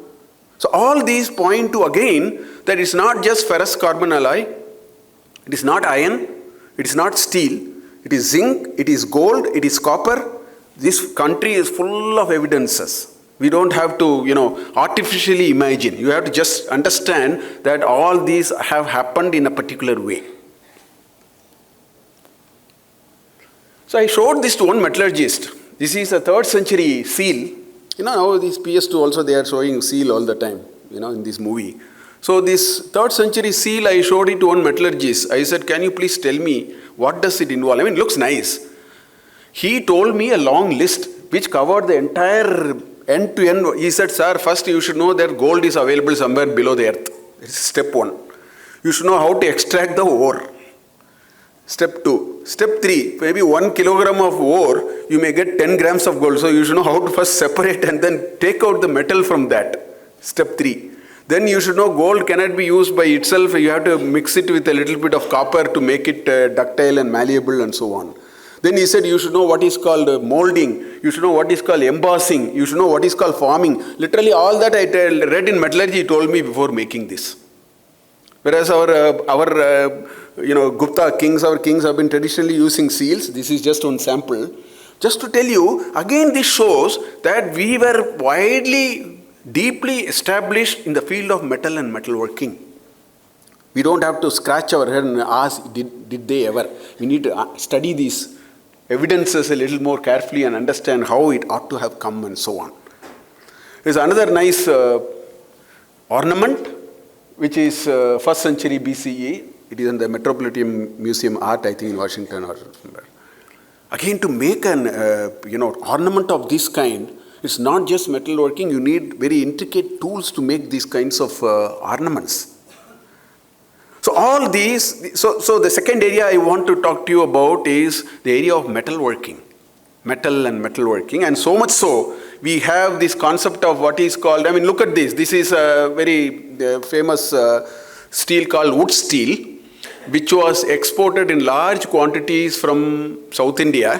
In South India at that time, there were two very interesting exit points. One is called a Kodungalur port, which is about 50-60 kilometers north of Ernakulam on the western coast. Of course, you had the Pumbuhar on the eastern coast, and of course, Tuticorin.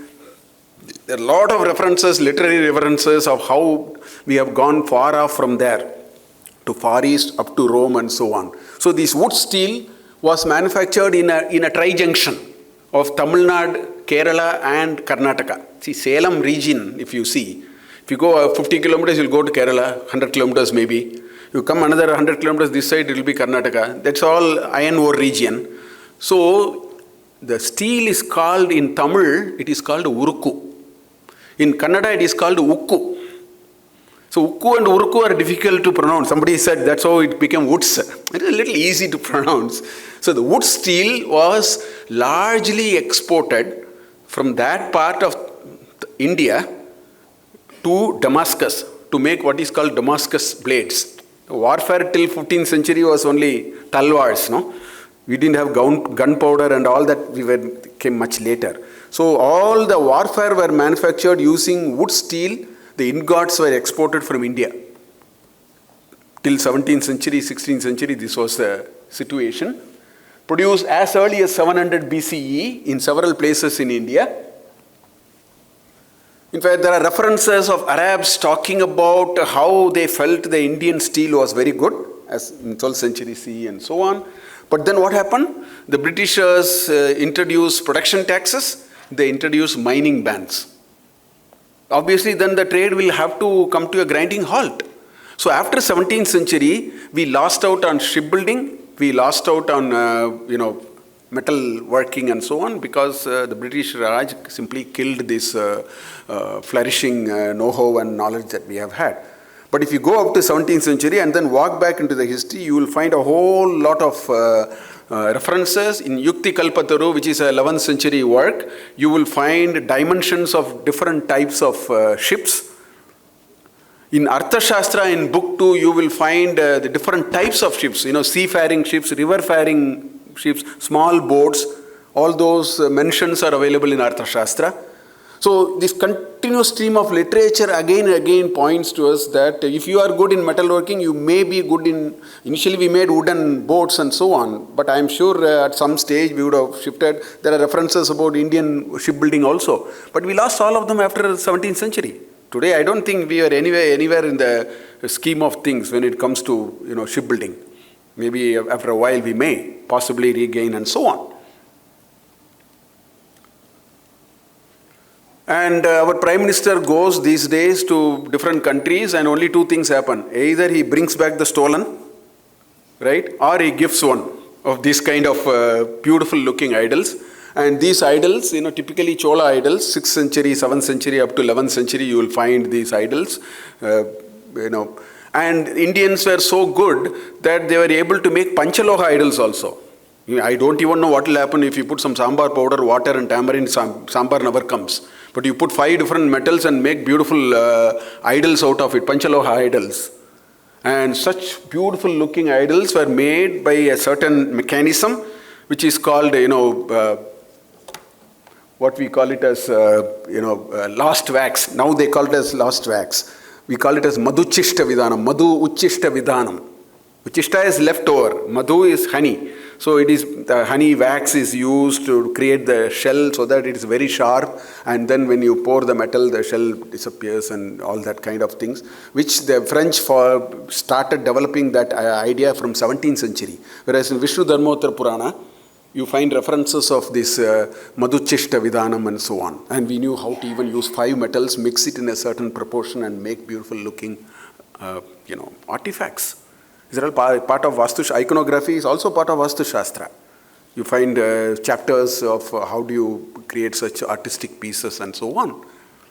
So all these repeatedly show to us that we as a country have been very good in metallurgy, we have been very good in metalworking, architecture, we have been very good in mathematics, astronomy. I am not touching it, there are other people who can do a great job of it, I don't have to really do that. All these are repeatedly showing that here is a culture which had a whole set of developed knowledge over years, which speaks about the Indian knowledge system that we have. I thought I'll just first show you all these different things. So I want to tell you, so what is it that we are looking at? I want you to first understand there is a difference between a country and a civilization. Because unless we make, I'm happy we call it as BKS. When I wrote the book, I called it as IKS because that's what ministry asked me to do. I wrote it as Indian knowledge system. Today we call it as Bharatiya knowledge, Jnana Parampara, or, Jnana Pranali or whatever. So there is a difference between a country and a civilization. We need to get these differences very clearly. Because otherwise, a country is simply an area of land, okay, with its own people, government, etc., etc. It's a political state. So India is a fancy idea which came on 15th August 1947. It's just a map of a certain political boundary for whatever reasons. So that is called a country, okay. It's nothing but a certain expanse of land, which is a political unit. That is what is called a country. Whereas what we are talking when we say Bharatiya Jnana Parampara, we are talking about what is called civilization. Civilization means the people, the culture, the knowledge system, the thought processes has evolved over time, and it specifically points to something. See, I was in Iran in 2006 for about 3 months. I was in Iran. And I went there for 3 reasons. First, there is a good friend of mine, he kept on calling me, you should come and teach a PhD level course on simulation. So, in pressurizing me, I went. Second reason I went, I had a textbook which was yet to be completed. Best way I thought to complete it is stay away from family for a few months. So I just went there. In quick proportion, I finished it. Third thing, they gave me a little good money. I was trying to buy a house. I thought it will be useful. Let me just take this money and put it onto a house. And so I was able to hit 3 stones, mangoes with 1 stone. But what I found was astonishing in Iran. In Iran, in every house, before you enter into the house, there is a tap outside the house. You have to wash your hands and legs before you go in. Even if you are inside the house, if you go into the kitchen, there is a tap outside the kitchen.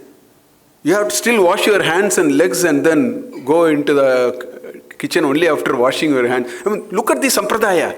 Look at these cultural practices. That is because they share our civilization. Politically, things would have spun differently in different years. So the Bharatiya Jnana Parampara is about the Akhanda Bharat, not about India. So I don't want you to think India is just a formation for some reason we have done it. So we must understand we are talking about a civilizational corpus here, not a knowledge of a particular country called India. We are an unbroken civilization known to mankind for at least 5 millennia, if not more. Certainly it is more than that, but with our whatever evidence we are trying to go up to 5 millennia. Yeah? So a country is just a political formation. It's just like the surface of an ocean. Country is just like you are seeing the top side of the ocean. Whereas on the other hand, if you talk of civilization, we are talking about the substratum.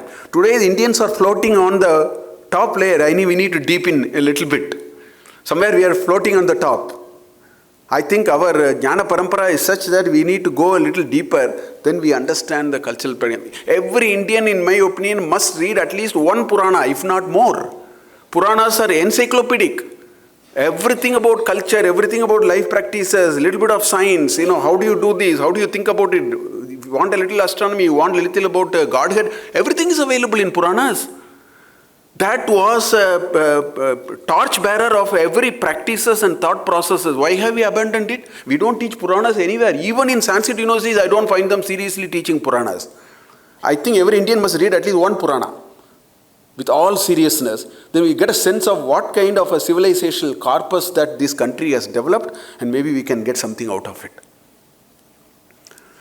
So the lens that we need to really use is a lens of a civilizational corpus, not a country-based knowledge system. We should take that out of our mind. Here is a civilization which has contributed, which is contributing, which will contribute. So getting to know of the past, drawing it from there, and trying to make it sense of it today is the most important thing that every Indian must do, because we have the luxury of a civilizational corpus with us.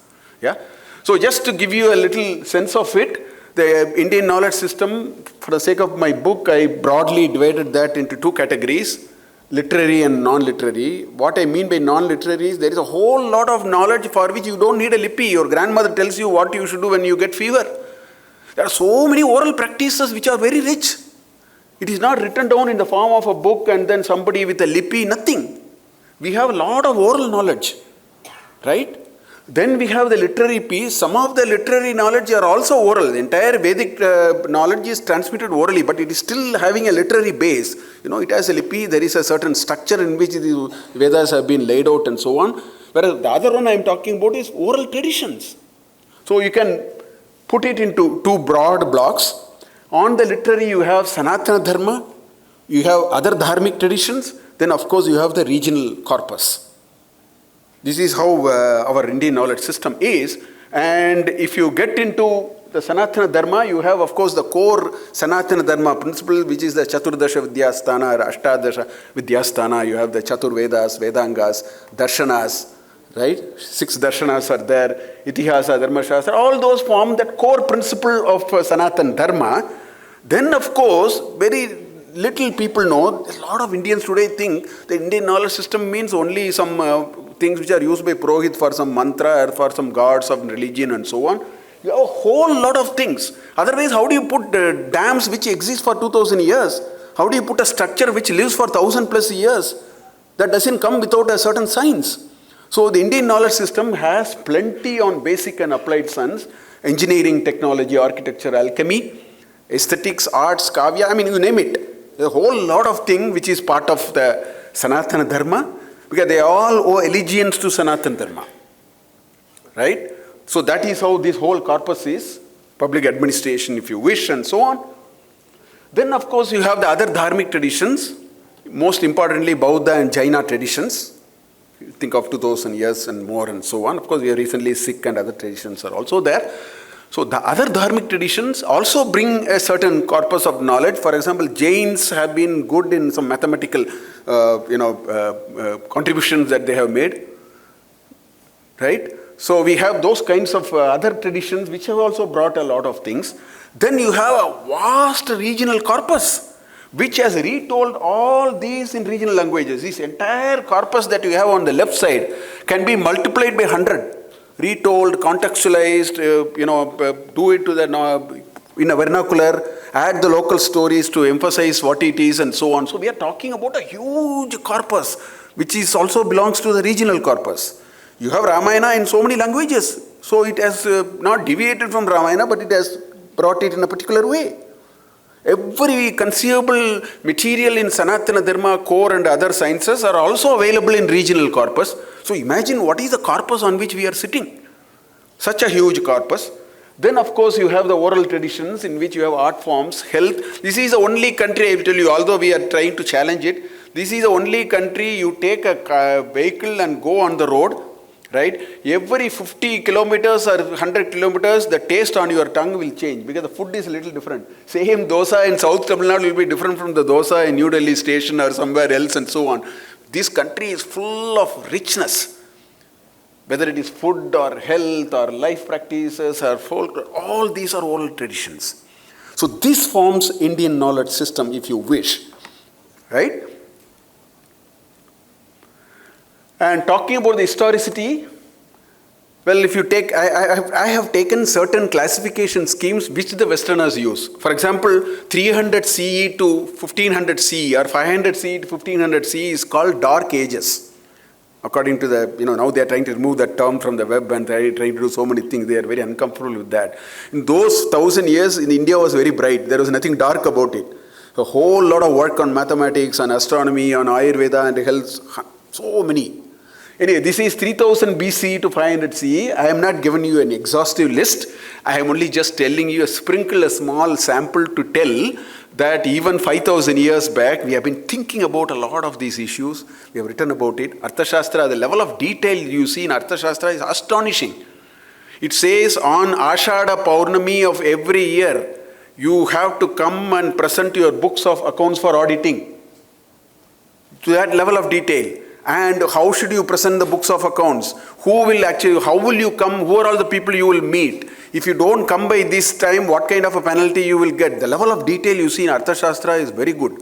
Weights and measurements, book 2 there is a directorate of weights and measurements. It talks about 12 different scales of weighing. And then it says what frequency you should calibrate. If you don't calibrate, what is the penalty that you will have? I mean, the level of detail, and it's written 2,200 years back. And the climax of this entire Arthashastra, in the first mantra, he says, I have not written anything. I have only gathered what others have said. Arthashastra is written only like that. He says, I agree with Bharadwaja, I don't agree with him. This is how the book is written. He says, I have collected the thought, I also put my views on it. Sometime I agree with 2 of them. How many Amatyas you should have, how many council of ministers you should have. He says, I don't agree with any of them. He says, you should not have too many, you should not have too little also. That level of detail. We have thought about all that some 2,500 years back, right? And if you take the so-called dark ages, which the Western world is talking about, we have done a whole lot of things. Series about the Kerala School of Math, Professor Ramasubramaniam is here, Srinivas and Professor Sriram are here. The Kerala School of Math from 1400 to 1750, the whole series of developing, improving the earlier one, writing a refined commentary on it, finding better approximation. This is what we were doing during dark ages, so-called dark ages. All these came almost to a kind of a abrupt stop by the beginning of the 19th century. 1800, it all came to a sort of a grinding halt. And we are still suffering that, okay? So the question is, what do we do with that now? How do we unlock this treasure? Is it just, we should just keep talking about it and say, oh, we had this, we had that, this is good, that is good. Is that what we should do, or is there something more than that we should do? I just want to leave a few thoughts and then leave it at that. First thing is, there is compelling evidence. In fact, there is no iota of doubt that our ancestors had and know of many things that have been improved, developed, applied over and over, again and again. We have compelling evidence. We also know that we have no inkling of those today, thanks to our educational system. This is not part of anything. You have to go, you have to make such seminars outside of the curriculum to get something out of it, right? We have very little awareness of these details. We do not see teaching of these in any of the institutions. So we are in that situation now.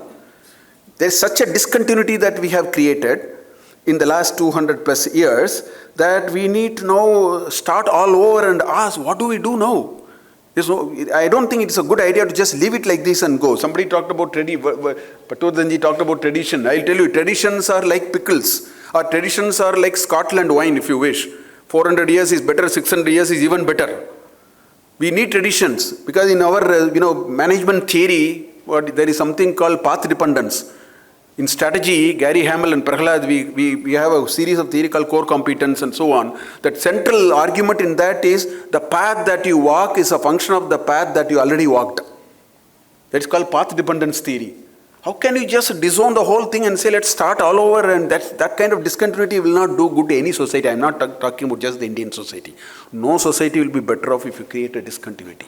So we have to now create this continuity again. We have to reinvest on this continuity. That's a question that we need to ask now. Now, some of the science and technology practices are in use, but the Britishers have called all of them as, look at the word Adivashi. Adivashi is a very profound word. Somebody who has lived for thousands of years. So they are the most important people, but we have just put them for the purpose of quota somewhere. We have put some 7%, 5%, and that's how we are dealing this whole thing now. We have called them as tribal, rural, and we have just marginalized them. I think we have to really discover Indian knowledge system and then take the leaf out of it. We need to go there and do some research there. We need to go and dig up and see what there are still practices here and there. We need to explore, do an understudy with them, understand what is happening, how do we bring it out, what do we learn out of it, etc. This is a very important thing that we need to do today. And why did we lose all of them? It's very simple. It's largely oral tradition, and you don't have to go even 200 years back. Today, what is happening in India? Every young student, every student in this country wants to become a software engineer. It doesn't matter what you are. This whole notion of Prakriti has been destroyed now. Prakriti Gunasambhavaha is not to be used today. Everybody have to sit in front of a computer and do ASDF, GF, semicolon, LK, JHJ. If you can do it better, you are better off. Why? Because we thought that's where money is. So either you would become a software engineer. If you miss the bus, you have to do an MBA and become a manager. This is how this country is going. Now in 30 years, if you see this, imagine what would have happened in 200 years back if the government came and told, the British Raj, which was at that time, came and told, if you practice all these, you have no living. If you do the kind of things that I am saying, you will get your livelihood. I will give you salary only when you do these kinds of jobs. Now, please understand, all these are only to the extent of when I am able to raise my family. If I have to find difficult to have 3 meals a day, I have to address that first. That was the route by which this was done. So first there was this umbilical cord was cut. Moment you cut the umbilical cord, since it is an oral tradition, nothing was substantially written down. In about 50, 70, 100 years, we almost lost it. Because it was all written. It was all oral. So therefore, this is where we had that additional complication that we believed strongly in an oral tradition. Therefore, we didn't document it. One of the things I found in science and engineering when I was reading for the sake of writing that book, there was one problem I found. If you ask, for example, there are different types of, steel. Different types of steel is mentioned in, Rasaratna Samuchaya, 11th century text. But then if you ask, what is the process of making, if you ask the nitty-gritty details of the process behind making shipbuilding, Yukti Kalpataru talks about different types of ships, but it doesn't tell you the mechanics of shipbuilding process. The know-how was completely, know-how in my opinion is completely non-existent today. That's why we have to go back to the rural people. We have to find from them what they are doing because they are all oral tradition. This is a big task for us. If we are able to do it, we will be able to take the next leaf out of it. Otherwise, all these are simply, we have lost most of it. So people ask me, why bother about Indian knowledge system? It's not just about pride and all that things. That's one story. But I'll give you 2 examples to understand why it may be. I keep telling this to my students at IIM Bangalore. I tell them the next 100 years is knowledge society. It's not what is the size of your military, how big, tanks and fighters that you have. They are all fine. I think now it's all about World Intellectual Property Organization, USPTO, etc., that's what it is. So when it comes to patent, I will make it too simple rather than getting into the what is patent? You came and said, I know this process today. I came and told, I know this process yesterday, you had to give the patent to me. In simple terms, this is what patent is. You said, I know it today. I told, I know it yesterday. Therefore, if you can verify it, you should give the patent to me. In simple terms. Now, in this country, we can't say it because we don't know what our ancestors said. So look at this example. A US company was awarded a patent for neem as a pesticide, and we failed in our efforts to revoke the patent because we have to scratch to find out. Although in our day-to-day life, we use neem as a pesticide and insecticide and so on. It's an oral tradition for many of us. And maybe it is written somewhere, but who is reading it? Who knows about it? We lost this. Now, there is a counter-example. These are all popular examples. When Dr. Mashelkar was the chairman of the CSIR, we fought actually to revoke a patent on using powdered turmeric for wound healing. 2 Indians in University of Mississippi got this patent. And we had to put some, I am told, some 100 scientists for 5-7 years to dig our material, and finally we could get it revoked. This is a very inefficient way of fighting the patent war. We can't fight a patent war like this. If we have to say that we will be a global leader, if we have to say that we have the know-how, we should know that first. And we have to know that first, we have to read Indian knowledge system. So even if not for anything, I keep telling people, you are a metallurgist, read some text related to it. You are a person of chemistry, read something on chemistry. You are a person of biology, please read something on biology.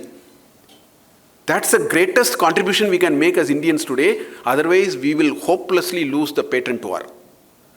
Because it is going to be very inefficient to scratch and search and find out what our ancestors have said. In a way, it is acceptable to today's scheme of, for them, Shraddha is not a pramana. It's only, pratyaksha anumana, upamana. Shabda is not a pramana in today's schemes in the modern, so we have to play to that tune, which means we have to read all our Indian knowledge system, at least for that reason. It will inspire us, it will make us take a leaf out of it, and it will help us innovate things in a particular. I keep telling some of the textile manufacturers, do you know that, I think it is in Brihas Samhita, I think, there are 5 humanoids for male, 5 humanoids for female described there. Which means the ratio of head to upper limbs to lower limbs, the ratio of head to neck to body. I say, as a ready-made manufacturer, you should have read it. Our iconography uses only that. That is why it is all mentioned. That's why our idols look so beautiful, na? So there are 5 humanoids for male, 5 humanoids for female available in Brihas Samhita. Who is reading it? Why can't people who are in the business of ready-made textile manufacturing, because it looks like the whole world can be covered under any of these 5 proportions? We don't, it's proportions. In fact, I met a Stapati in Kumbakonam a few years back. He was putting a temple. He had one long blade of coconut. Coconut leaf is a long blade, no? He had a long blade of coconut leaf, which he had folded and kept it like this. He said, sir, this is 128. I have folded it into a form that it is actually, if you open it, it is 128. Fold and fold. He said, I asked, why do you have it? He says, all my proportions of, the height of the Mukhya Dwara to the height of the ceiling, everything I measure it with this. I just count it and I use it like a scale. What kind of skills that we are losing, I have no idea. So that is what we can do. So what all things we can do? I strongly urge, first let us get to know IKS. Without knowing what it is, what are we going to do with that? A lot of people tell me, sir, past is past, let us go forward. First you know what is past, then only you know what to do. Even any research. If you are a researcher in chemistry, you have to read all the past works and get to know it, only then you will innovate your delta on that. Here, without reading, what are you going to do with IKS? So I think the first step is to get to know IKS. Then we can, as we read, then we can, this is one area where we can do some application. This is one area where we can find something different. This is one area where we can make a delta out of it. That is the second step we can do. Then one can get to deep specialized studies in areas leading to research. That is step 3. And visualize the new world order from the IKS standpoint. So this is a 4-step journey.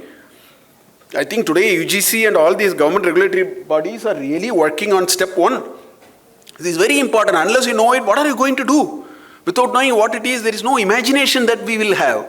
So that's what we must be doing. I am sure we must understand that IKS is a toolbox. See, you can have a toolbox. All that you can say is, screwdriver can be used for a certain purpose. Spanner can be used for a certain purpose. That's all we can say. Now, if there is a problem, you have to decide, should I use a combination of a screwdriver and a spanner? Should I hold it with a cutting plier and so on? IKS is a good toolbox. First, we should know the toolbox. Then we know in what ways we can really put it to use and which way we can go forward. I think those are things that we need to really do. So I think that's what the current governmental efforts are, and we are very happy to be part of it in our small ways. I think institutions are joining hands. We all must, go towards this direction and so on. I'll conclude this talk with this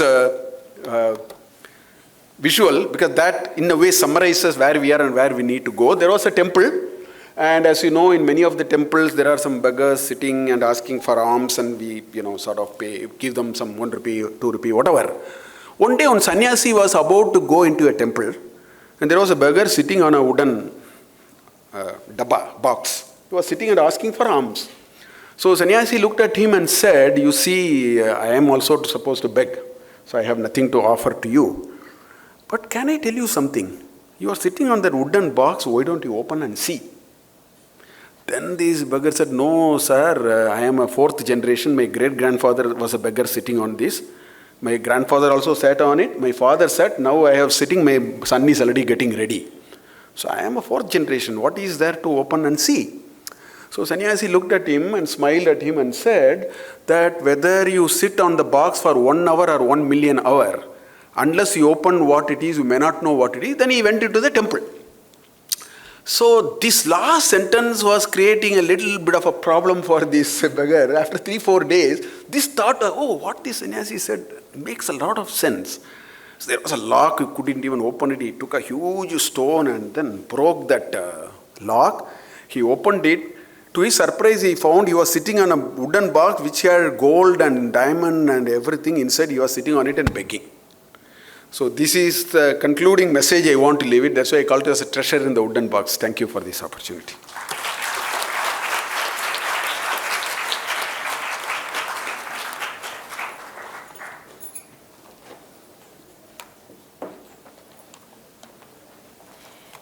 Thank you so much, sir, for such a comprehensive lecture on Bharatiya Gyan Parampara. In the academic realm, sir, you are a true proponent of Indic knowledge, a trailblazer in Indian knowledge system. You have a pivotal role in establishing the academic foothold within contemporary Indian educational frameworks throughout your teaching career, and then re-establishing it again through this book of yours on IKS. A highly sought after speaker, sir, thanks to your encyclopedic mastery of Indic knowledge systems, which today we all have been a witness to. For this symposium, sir, we thank you for being our keynote speaker, and we couldn't have asked for anyone else. We are truly obliged to you for being here today. And Dr. Sudarshan Iyengar is our next speaker for this session, and though he prefers to be called just a teacher and a science enthusiast, I'll take the liberty to read out his profile, a short profile though, as I invite him to the stage. Professor Iyengar is an avid computing and education enthusiast who firmly believes that storytelling is the most effective approach to teaching even the most technical subjects such as engineering. A PhD graduate from the Indian Institute of Science, he is the head of the Department of Computer Science at the Computer Science and Engineering Department at IIT Ropar. Dr. Sudarshan Iyengar's versatility as an exemplary teacher is borne by the popular science talks that he has delivered, numbering over 400 to students of high school and advanced graduate programs alike. An education system could never be transformed without vastly improving its existing pedagogies. Towards this end, Professor Sudarshan has conducted over 120 technical faculty development programs and offered more than 100 hours of online teaching that are adoptive of novel teaching methodologies and have reached 3 lakh students on NPTEL. He has traveled across India, impressing the crucial importance of inspirational pedagogy and invoking the joy of learning upon the teachers in the higher educational terrain. Dr. Sudarshan has written a host of peer-reviewed research papers dealing with interdisciplinary topics involving the application of computing in sociology and collective phenomena. He is a homeschooling dad of 2 who enjoys savoring books of genres ranging from short story to philosophy. I would request our chairman, sir, to felicitate Professor Sudarshan Iyengar. So, Professor Sudarshan, please.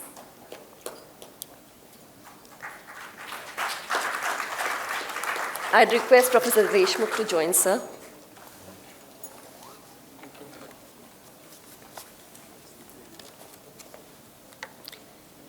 The title of Dr. Sudarshan Iyengar's talk today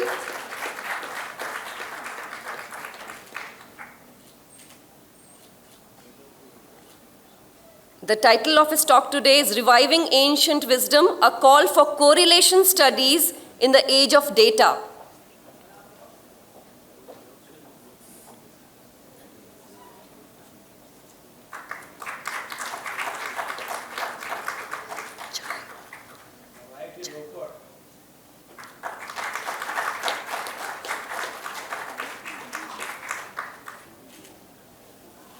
So in an era where data-driven technologies are redefining our understanding of relationships, ancient Indian knowledge stands as a testament to the pursuit of interconnectedness. This talk would delve into how traditional wisdom, meticulously gathered and analyzed, knowledge highlighting correlations in the fields as diverse as astronomy, medicine, and psychology.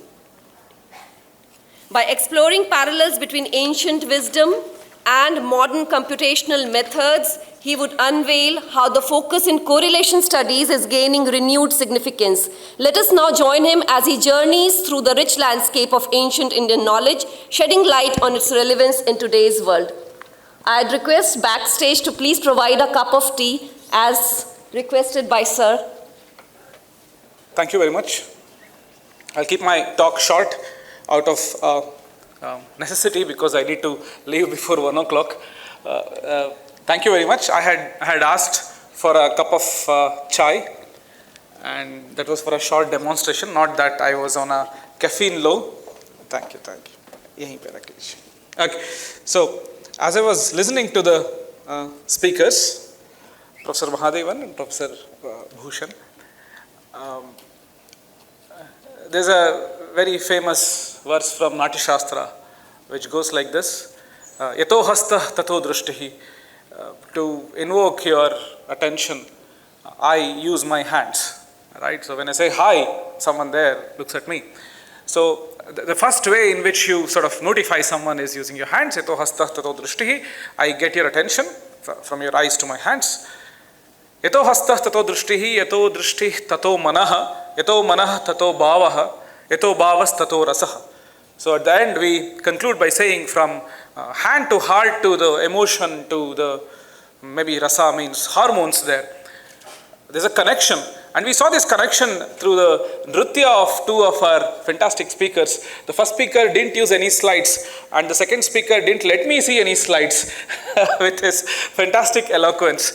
And if we dig a little deeper into this little verse that I mentioned just now, it simply says that you can sort of secrete hormones through nritya, right? You can secrete hormones through just stage performance. And I have been very curious to understand if this can be applied to our teaching. And I've been trying a level best all my life as a teacher, rather a poor teacher, poor in every sense of the word, in terms of performance as well as the CTC that a teacher gets, to understand if the Navarasas can come into the classrooms. And when I started looking at the excerpts from Natya Shastra, I increasingly felt that this is something that all teachers should know. It should not be PowerPoint, which is point of power. It should be the person talking who should be the point of power. In this connection, I just saw a fantastic demonstration of two great professors this morning. My pranams to them, and with their blessings, I would like to start my little talk. I would like to start my talk with a fantastic experiment that a well-known statisticians conducted long back, not very long back in terms of the timeline that Professor Mahadevan was mentioning just now. I'm holding a cup of tea, and as I'm sipping the tea, I'm smelling the tea, right? I taste the tea, and I figure out the chai is fantastic.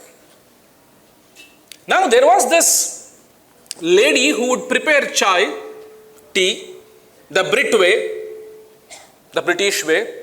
I'm from Punjab. There we do what is called doodh patti. You put some chai ki patti in milk and keep condensing it so that it becomes sweet basically at the end.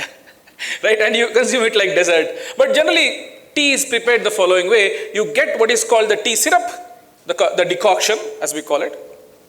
And this very decoction is prepared by putting tea leaves into water. Basically, I'm going to tell you 2 stories and 3 inferences, that's all. This is story number 1. This lady would put tea leaves into water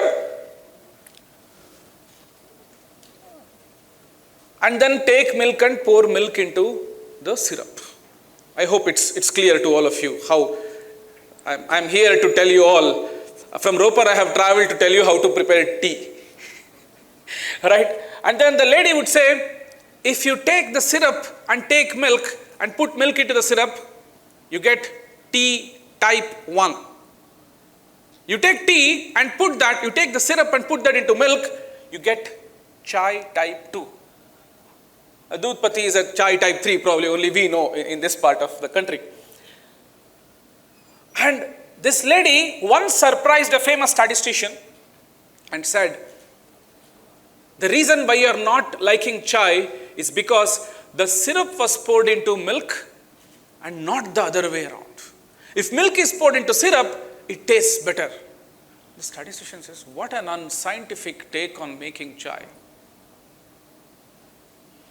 How do you know that this tastes better than this? Both are one and the same. If I give a talk from this side of the auditorium or from that side of the auditorium, it's the same. Then I hail from South India, we know very well that it is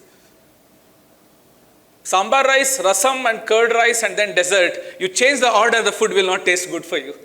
Right? Order is important to a large extent. And this famous statistician called Fisher said, let's conduct an experiment. Let us take several glasses of chai, as you can see. Some of them are prepared by pouring syrup into the milk, and some of them was prepared by putting milk into the syrup. And come on, lady who prepares chai, who seems to be an expert in preparing chai, you tell me which one is what. And this was the birth of controlled, double-blinded experiments, and the lady spectacularly detects which ones had this way and which ones had this way. And Fisher is spellbound. And then she says, maybe it will take 1,000 years for your science to figure out why this is happening, but for me, it is just mere observation. Like Professor Mahadevan was saying, a grandmother will know what is a solution for what kind of a problem. Now, should I wait for science to prove that this way is tastier than this way? Until then, I will not have chai. Until then, order doesn't matter for me. Story number one. Story number two. Cow is walking, as we call Gomata. As Westerners call it holy cow for whatever reasons. They use it as an abuse as well. As it goes, it puts its share of cow dung. And someone long ago realized that taking that cow dung and patting it on the wall in a circle of whatever constant radius and drying it up for some time becomes... The modern kids probably do not know this. At least in my generation, I have seen my own grandma doing it. Pat it, dry it, and it can be used as fuel. Right? Now let me pause and then ask, is there scientific evidence that this can be used as a fuel? As again Professor Mahadevan was saying, proof of the pudding is in its eating. I'm not saying eat this. I'm only saying that put this to use, see if it burns, and see if it gives you dew drops in your eyes. If it doesn't, then it's a great fuel. Now, story number one told us that empirical observation is more important than scientific observation, because empirical observation is easy to see. Scientific evidence will take a long time. You should not probably wait. Maybe we don't have the senses to come out with a scientific conclusion of this very experiment. Maybe some people, whenever I give a talk on this, some chemists, some biochemists, say that there is some evidence for it and blah, blah, blah. But at the end of the day, it's about my chai. The chai that I drink should help me write the next research paper. Otherwise, the chai is useless for me. If this order is better, I will use this order than this order. The story number two says that here is a way where someone took cow dung, tapped it on the wall in a circular shape, dried it enough that it became fuel. Who patented this? Who published the first paper? Who waited for science to tell us that this is what will give you fuel? With that, I walk into another territory of what we popularly call the Einstein's theory. It's a fun sort of pun-intended theory. It's not the special theory or general theory of relativity. It's the fact that you go on the timeline of life and kill Einstein. Rather, stop him from taking birth or ensure that his parents don't get married for whatever reasons. It's a very evil thought experiment. Or go to Isaac Newton's time and then say, Isaac Newton should not be born. Do you think gravity wouldn't be known? Assume I went and stopped from Isaac Newton from finishing his education, or made him a carpenter, or made him a businessman, or made him a software engineer, as Professor Mahadevan was saying. Right? Do you think we wouldn't know G equals 9.8 meters per second square? This is popularly called the Newton hypothesis. The hypothesis itself is called Newton's hypothesis, where Newton himself said, I stand on the shoulder of giants, and that is why I stand tall. By that we mean any scientist is dispensable. if not Newton, someone would have done it. If nobody has done it, me and you can throw a ball from first floor and see the seconds it takes and go to the second floor and then the seconds it takes. It is not 2 times the time it takes in the first floor, and we see that, oh, there is some eureka moment here. You don't need Archimedes to say eureka. Right? If not for Einstein, we would have probably had theory of relativity in some time. Or, as our eminent speaker said, probably we already knew it. What was that? Path balancing? The path theory? Path dependency. Probably the delta piling up did not happen, and we forgot what was the sequence of things that led to that. With these 2 stories, I would now like to tell you a small incident that happened when I visited an Ayurvedic doctor who saw my uncle, said your Prakriti type is this, so on and so forth. You must avoid this kind of food. You have this kind of problems. And he was perfectly right. And I was surprised, as our first speaker was talking today, genome to ohm, where these kind of studies are getting popular and prominent. When I went and spoke to him, this is so easy to test using hypothesis testing, confidence interval, Chernov's bound, whatever theory I knew, my syllabus, I told him, and he said, get lost. I don't want science to tell me that chai tastes better. I will taste chai and see whether chai tastes better. Why should you come and tell me through science that chai tastes better? I have been treating so many patients all my life. I know the Prakriti of this person. I know what kind of ailments he suffers, and I can give him the customized medicine, like how sir you were talking this morning. And now the big question starts. We need to put all these things together to see the big picture. Number 1, the lady making tea example. Number 2, the patting of the gobar example. Should we wait for science? And number 3, if not for Einstein, someone else could have done it. Put all these things together, we have a spectacular inference. And one civilization, I see these little YouTube shorts where a Ferengi goes on with a mic and then asks, do you know the oldest religion in the world? And many of them get it wrong. And half of them were Indians who don't know what is the oldest living religion till date. Right? That religion or that civilization or that group of people who have not seen calamities or a lot of invasions probably had enough time to come out with the gobar patted on the wall, blah, blah, blah, and chai this way, that way, what kind of medicine treats what kind of people. It's a very, very, very, very long process. It's all a matter of time. Put a bunch of ants in a place, they make a huge comb out of ant colony out of the place. It's all a matter of time. A bunch of people made a huge colony out of the place, left undisturbed, and we have come out with so many ideas. And now comes the problem. The problem is, science is tough to replicate. The double slit experiment, if you should do it today, you need a lot of resources. At least I think you need a lot of resources. But some simple ideas of Ayurveda, I can simply learn and become a charlatan and start treating people and be an imposter and try to make money out of it. The Vastu Shastra that Professor Mahadevan was saying is precisely the problem that we have, that anybody can start talking about it and they can fool people very quickly.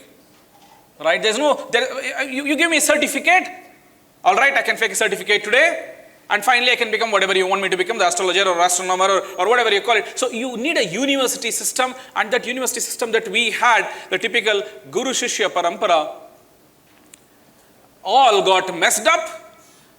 And unless we have that back, we don't have a certifying system of who is genuine and who is not. And me being a computer scientist, I'm coming and talking about BKS. What authority do I have? What studies have I done to claim something? Now I want to probably publish in a peer-reviewed journal on my findings, and here comes another problem which I'm sure Professor Ram Subramaniam would enumerate more. I have had this conversation with him close to a decade before, and the biggest problem we face here is we will be called pseudoscientists immediately. The moment we publish one paper talking about anything ancient, anything that is old is gold kind of they put us into a bucket and say this person belongs to this category. We will not talk science to him. No more projects for him, no more funding for him. So in this correction, I come from IIT Roper. We have taken a very, very significantly focused project on food. Mainly because we observe that this very story of correlation is what is making news today. I am from CSE department. If I don't talk CSE, I mean, I'm not using my qualification, you see. It is this very idea that is making news today. The whole idea of you walk into a TV showroom, based on what watch you are wearing, based on whether you are scratching your cheek or not, based on what shoes you are wearing, based on your facial expression, one can detect what is the amount of money you can spend on the television. What's your budget? We can estimate. In fact, we do this toy exercises in our classroom when we teach artificial intelligence. That's probably the first chapter that we cover. Not only that, we use your vulnerability by predicting your budget is 50,000, but I can trick you to buy something worth 1.5 lakhs because you have no interest EMI. And I know very well you can succumb to it. And your very behavior tells me that your budget is X, but you can go up to 3X. How vulnerable will you get in case this happens as you enter into the place? Now, pause and think, why am I giving this example? Looking at the way you scratch, the way you move your eyebrows, your facial expression, the shoes you're wearing, the shirt you're wearing, I can infer something about you. And this inference is so, sorry for the language here, it's goddamn unscientific. How do you know that the shoes I wear has any correlation with the TV that I'm going to buy? But then, have you seen this in Amazon? People who bought this also bought this. Now, how unscientific is that?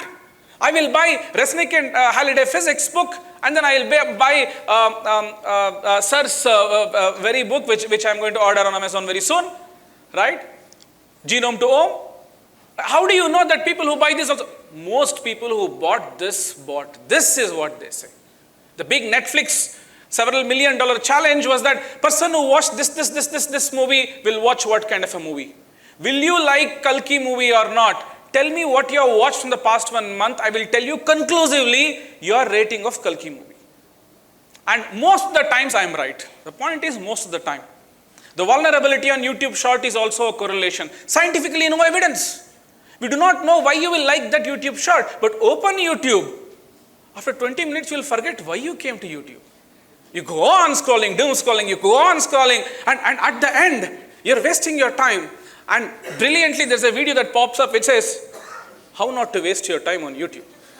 And this you cannot miss. You have to watch it. And then comes your whatever science you're studying, whatever subjects you're mugging up for your exam, how to ace an exam, YouTube short. And this is exactly the algorithm that they use. They don't go at the neuron level, pluck out your skull, and then see what neuron results in what, and what kind of a movie will you like. No, it's all correlational studies. Precisely what we have been doing in the name of astrology, precisely what we have been doing in the name of conventional medicine. I call it Ayurveda, call it Nati medicine, call it Siddhar medicine, right? It's observation for a long time in a civilization that stood the test of time, had the time to put gobar and then say, this can be used as fuel. Now, every time someone proposes something like this, we ask for evidence. And the recent Nobel Prize in Physics and Chemistry was not for any scientist, in my humble opinion. It was for prediction systems. It was for AI, right? You use AI, let it be unscientific, it is going to tell you the answer, it will tell me what shirt you will wear next. I become a businessman, I will use AI. As long as these things are economically lucrative, it will come our way. If it's not financially lucrative, it will not come our way, is what we were discussing this morning as well. For years to come, I am sure one kind of medicine will be popular. Other kind of medicine will not be popular. I'll give you a quick example and then conclude my talk. One kind of medicine is, of course, a quick fix. One of the best mornings in the past several years has been this morning, listening to eminent speakers on Fevi-Quick. You quickly fix things. You don't want a longer fix. I ask a random student here. We have 2 centers in our IIT. We have internship opportunities for you people. How many of you want to come for AI in healthcare internship? Raise your hand. AI in healthcare, students only. AI in healthcare internship. Looks like there are very few students here. Assume you are a student and raise your hand. AI in healthcare, how many of you will be interested? Okay. AI in food, how many will be interested? This experiment always tells me that there's a disproportionate 1:10. 10 people will say, I will be AI in healthcare. I don't want to. AI in food, sir. आप क्या मुझे किसान बना रहे हो? आप farmer बनना है मुझे. I mean, being a farmer is very derogatory, but being a person with an apron coat, you come very close. Sir, I had to do my MBBS, I couldn't do it, so I joined this BTech program in this nondescript college. So I want to get back to my cousin and tell them that I can also be a doctor. Now, one side is preventative medicine called food. On the other side is a whatever, dash, aka maybe even lobby, we don't know. On the other side is another, AI in making an Iron Man, everyone is interested. But on this side, AI in food, not many are interested. Now the point is, I very, very intensely see that if there is one field that will give answers to all the questions that we have been asking, it is probably the science that's emanating out of AI. There's a science that's emanating out of it. We don't understand it. We are observing that this is giving me money, I will use it. YouTube Shorts giving me money, I'll use it. Insta friend suggestion, Insta reel suggestion, recommendation systems. It is giving me money, I will use it. Science ko goli maro, koi baat nahi. As long as I am getting the money, I don't care about science. But then here, if that science can come this side and tell us what is what, it's going to be a huge victory. At the same time, people have been discussing about the dangers of AI. There has been this belief that Kavach is always easier than the sword in the making, right? So you cannot trick someone in the online chess game. The science of it is very well understood. If you're using an AI engine, I can detect very easily. If you're using an AI engine to fake your face and identity, tomorrow I go and meet Professor Mahadevan at IIT Bombay. He says, I am Bangalore, I'm sorry. He will say, how do I know that I know you? And I show him a selfie that I took with him. And he'll say, this can be a fake selfie. Right? The science of certifying something seems to be very well understood, that you cannot fake certain things. The thief and cop model, cop somehow has an upper hand. And this science of finding out who is the cop, who is the thief, if very well understood, probably will save the BKS from its lost glory, is my humble observation. Hopefully in the next few years to come, we'll make it happen. And it's my humble request also to many of you to be part of this food-related AI investigation that we are trying to do at IIT Ropar by considering the conventional practices and trying to see if this kind of a food actually results in this kind of a character, if this kind of a food actually grows in this kind of a place, not with finance, returns as the maximizing function, but as health of the place as the maximizing function. Thank you all very much. At the end, I would like to thank Professor Watts, who called me many times for the college.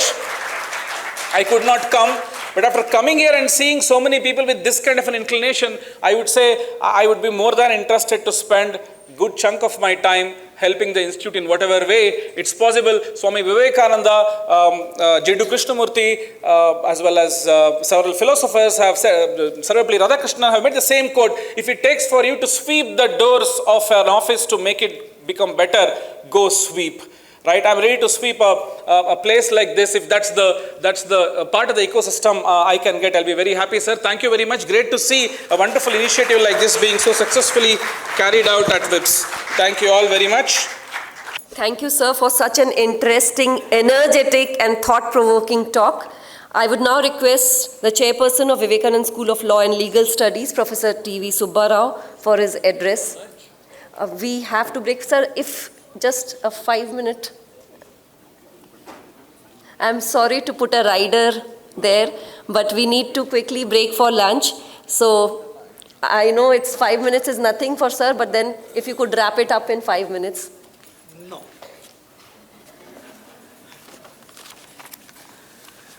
Good afternoon, everybody.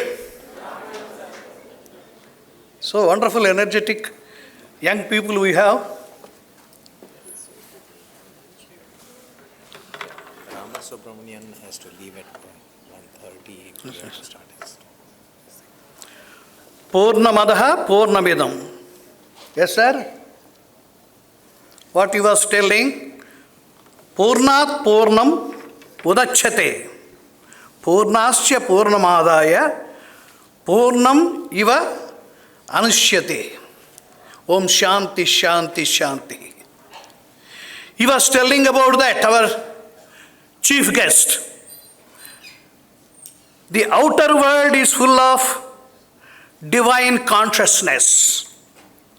The inner world is full of divine consciousness. From fullness of divine consciousness, the world is manifested. Because of divine consciousness, there is no duality. It is infinite.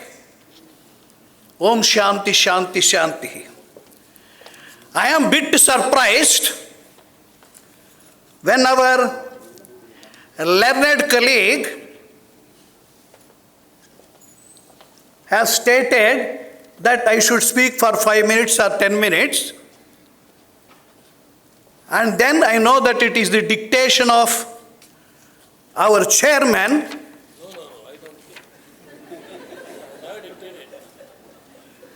Dr. S. Watts, he may be denying, but it is a fact.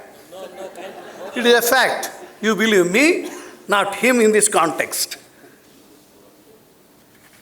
Because the galaxy of scientists, learned persons, they are trying to cross the ocean of knowledge in a well-built ship, whereas persons like me, we are trying to cross the ocean of knowledge in a raft. They will be reaching the destiny. I do not know I will be reaching or not.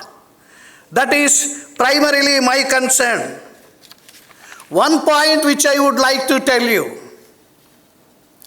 if at all under the sky, if I hear anyone and oblige, it is only Dr. S. Watts, a visionary who has built this institution.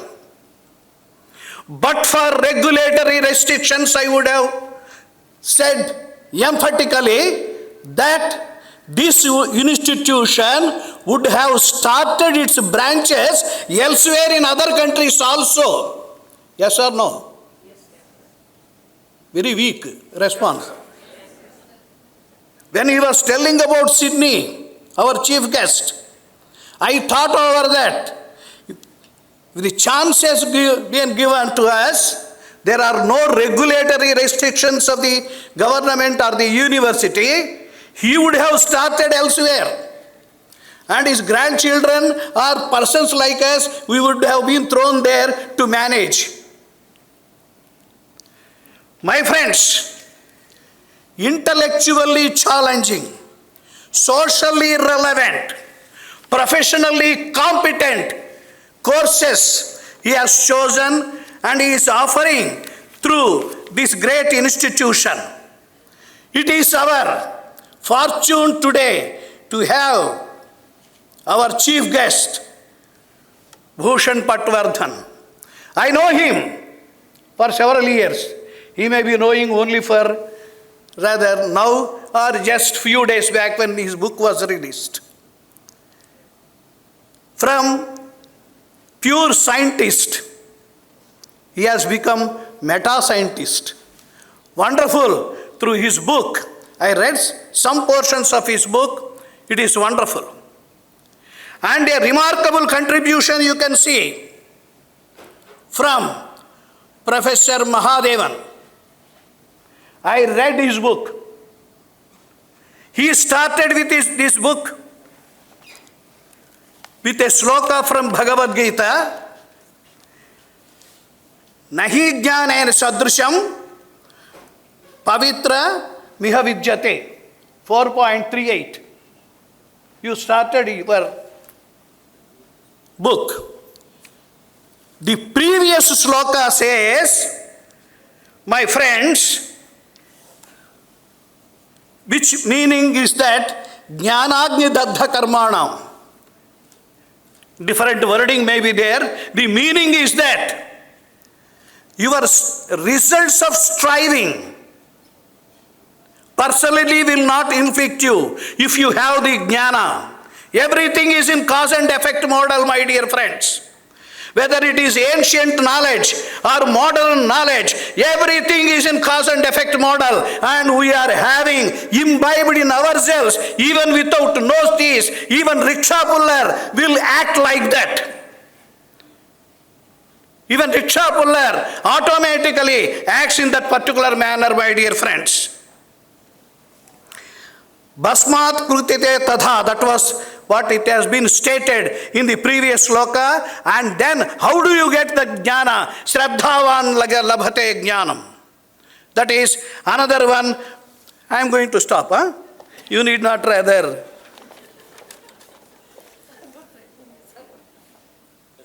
Yes. Am I correct? There is a conspiracy. All the 200 or 300 participants here have seen that conspiracy is going on.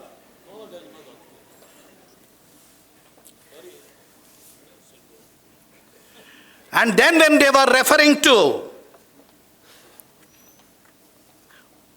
there are one or two points which I wanted to raise because of the presence of Professor Mahadevan, but I would not rather tell.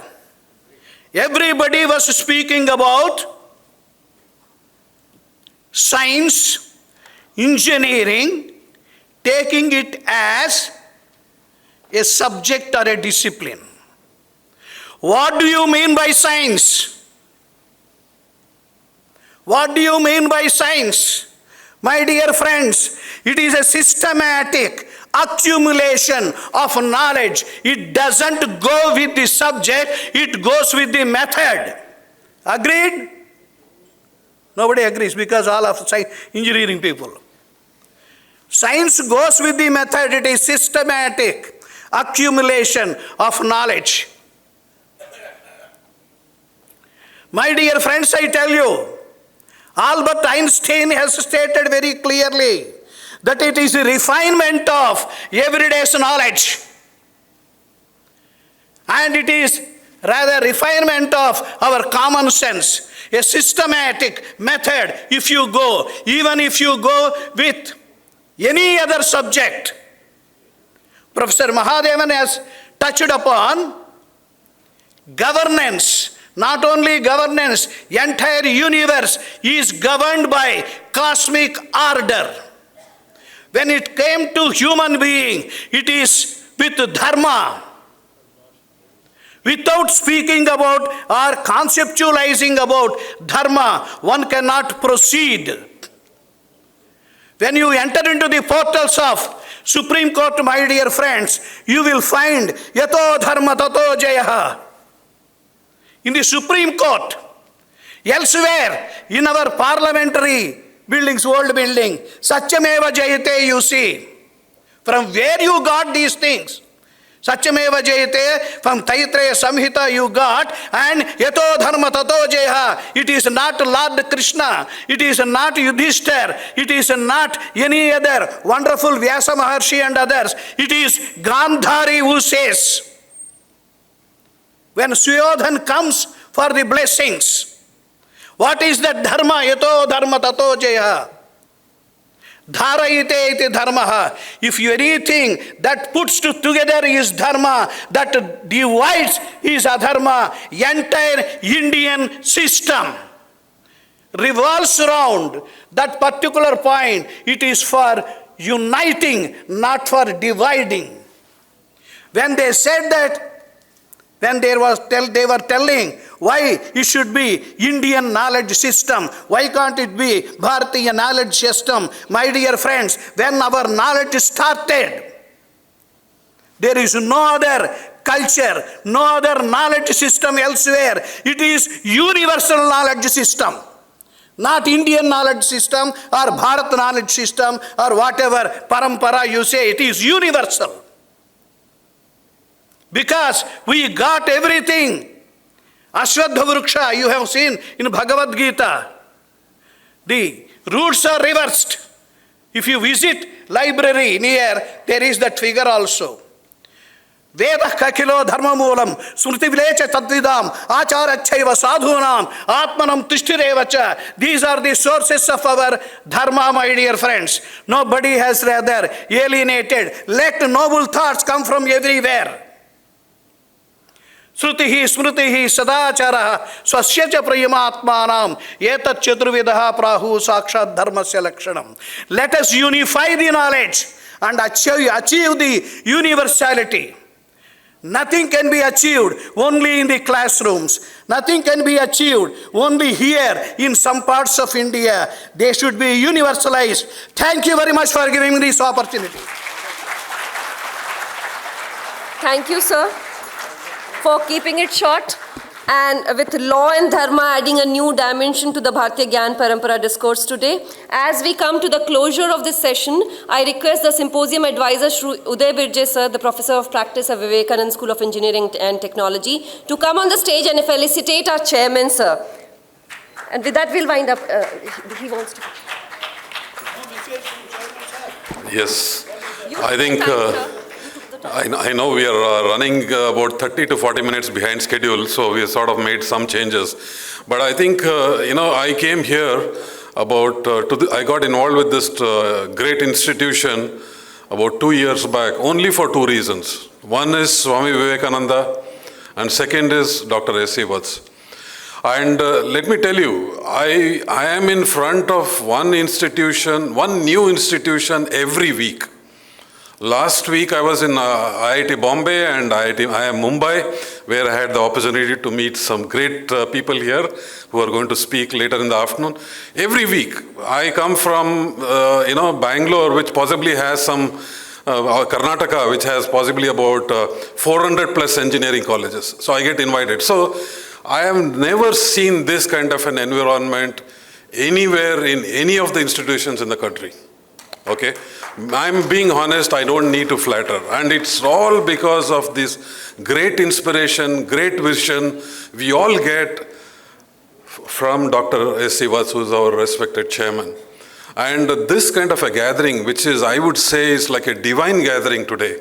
So many fantastic scholars is possible only because of Dr. S.C. Vats. Thank you, sir. Thank you for that.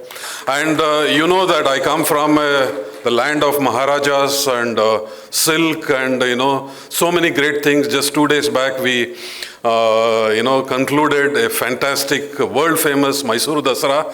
So I thought me and Deshmukh ji, we said, let us at least make a simple, felicitation to chairman in typical Mysuru style. So I just, and you also know that I come from Mysuru, which is the famous Maharaja, had a great connection with Swami Vivekananda, which I will talk about on some other occasion. But yes, sir, I think you deserve a simple felicitation from our side. Raviji, you kindly come. I think you have such a big connection with, Maharaja. Thank you for this gesture from Karnataka that we see here.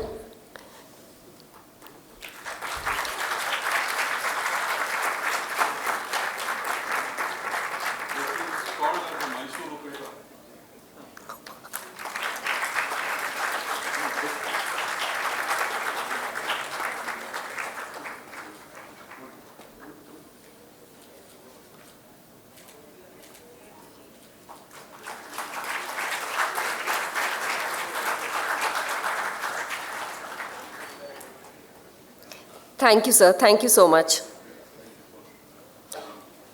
हे वंदनीय भारत, अभिनंदनीय भारत, हे न्याय बंधु निर्भय निबंधनीय भारत, मम प्रेम पाणी पल्लव अवलंबनीय भारत, मेरा ममत्व सारा तुझ में समा रहा है, भारत हमारा कैसा सुंदर सुहा रहा है। भारतीय ज्ञान परंपरा के सर्वकालिक व शाश्वत महत्व भारत को वैश्विक स्तर पर सिरमौर बनाते हैं और हमें अपनी भारतीयता पर गर्व है। A lot of insights have been gained today, newer perspectives have been unfolded, and we have been initiated to look into a lot of knowledge mines and treasure troves of our nation's rich legacy. I thank all of you once again and request you all to join us for lunch and reassemble for the afternoon session precisely in 20 minutes, that is at 1:30. because we have a very prominent, eminent speaker amongst us. Professor Rama Subramaniam sir has to leave at 2 o'clock, so we'll have his session from 1:30 to 2. Thank you so much.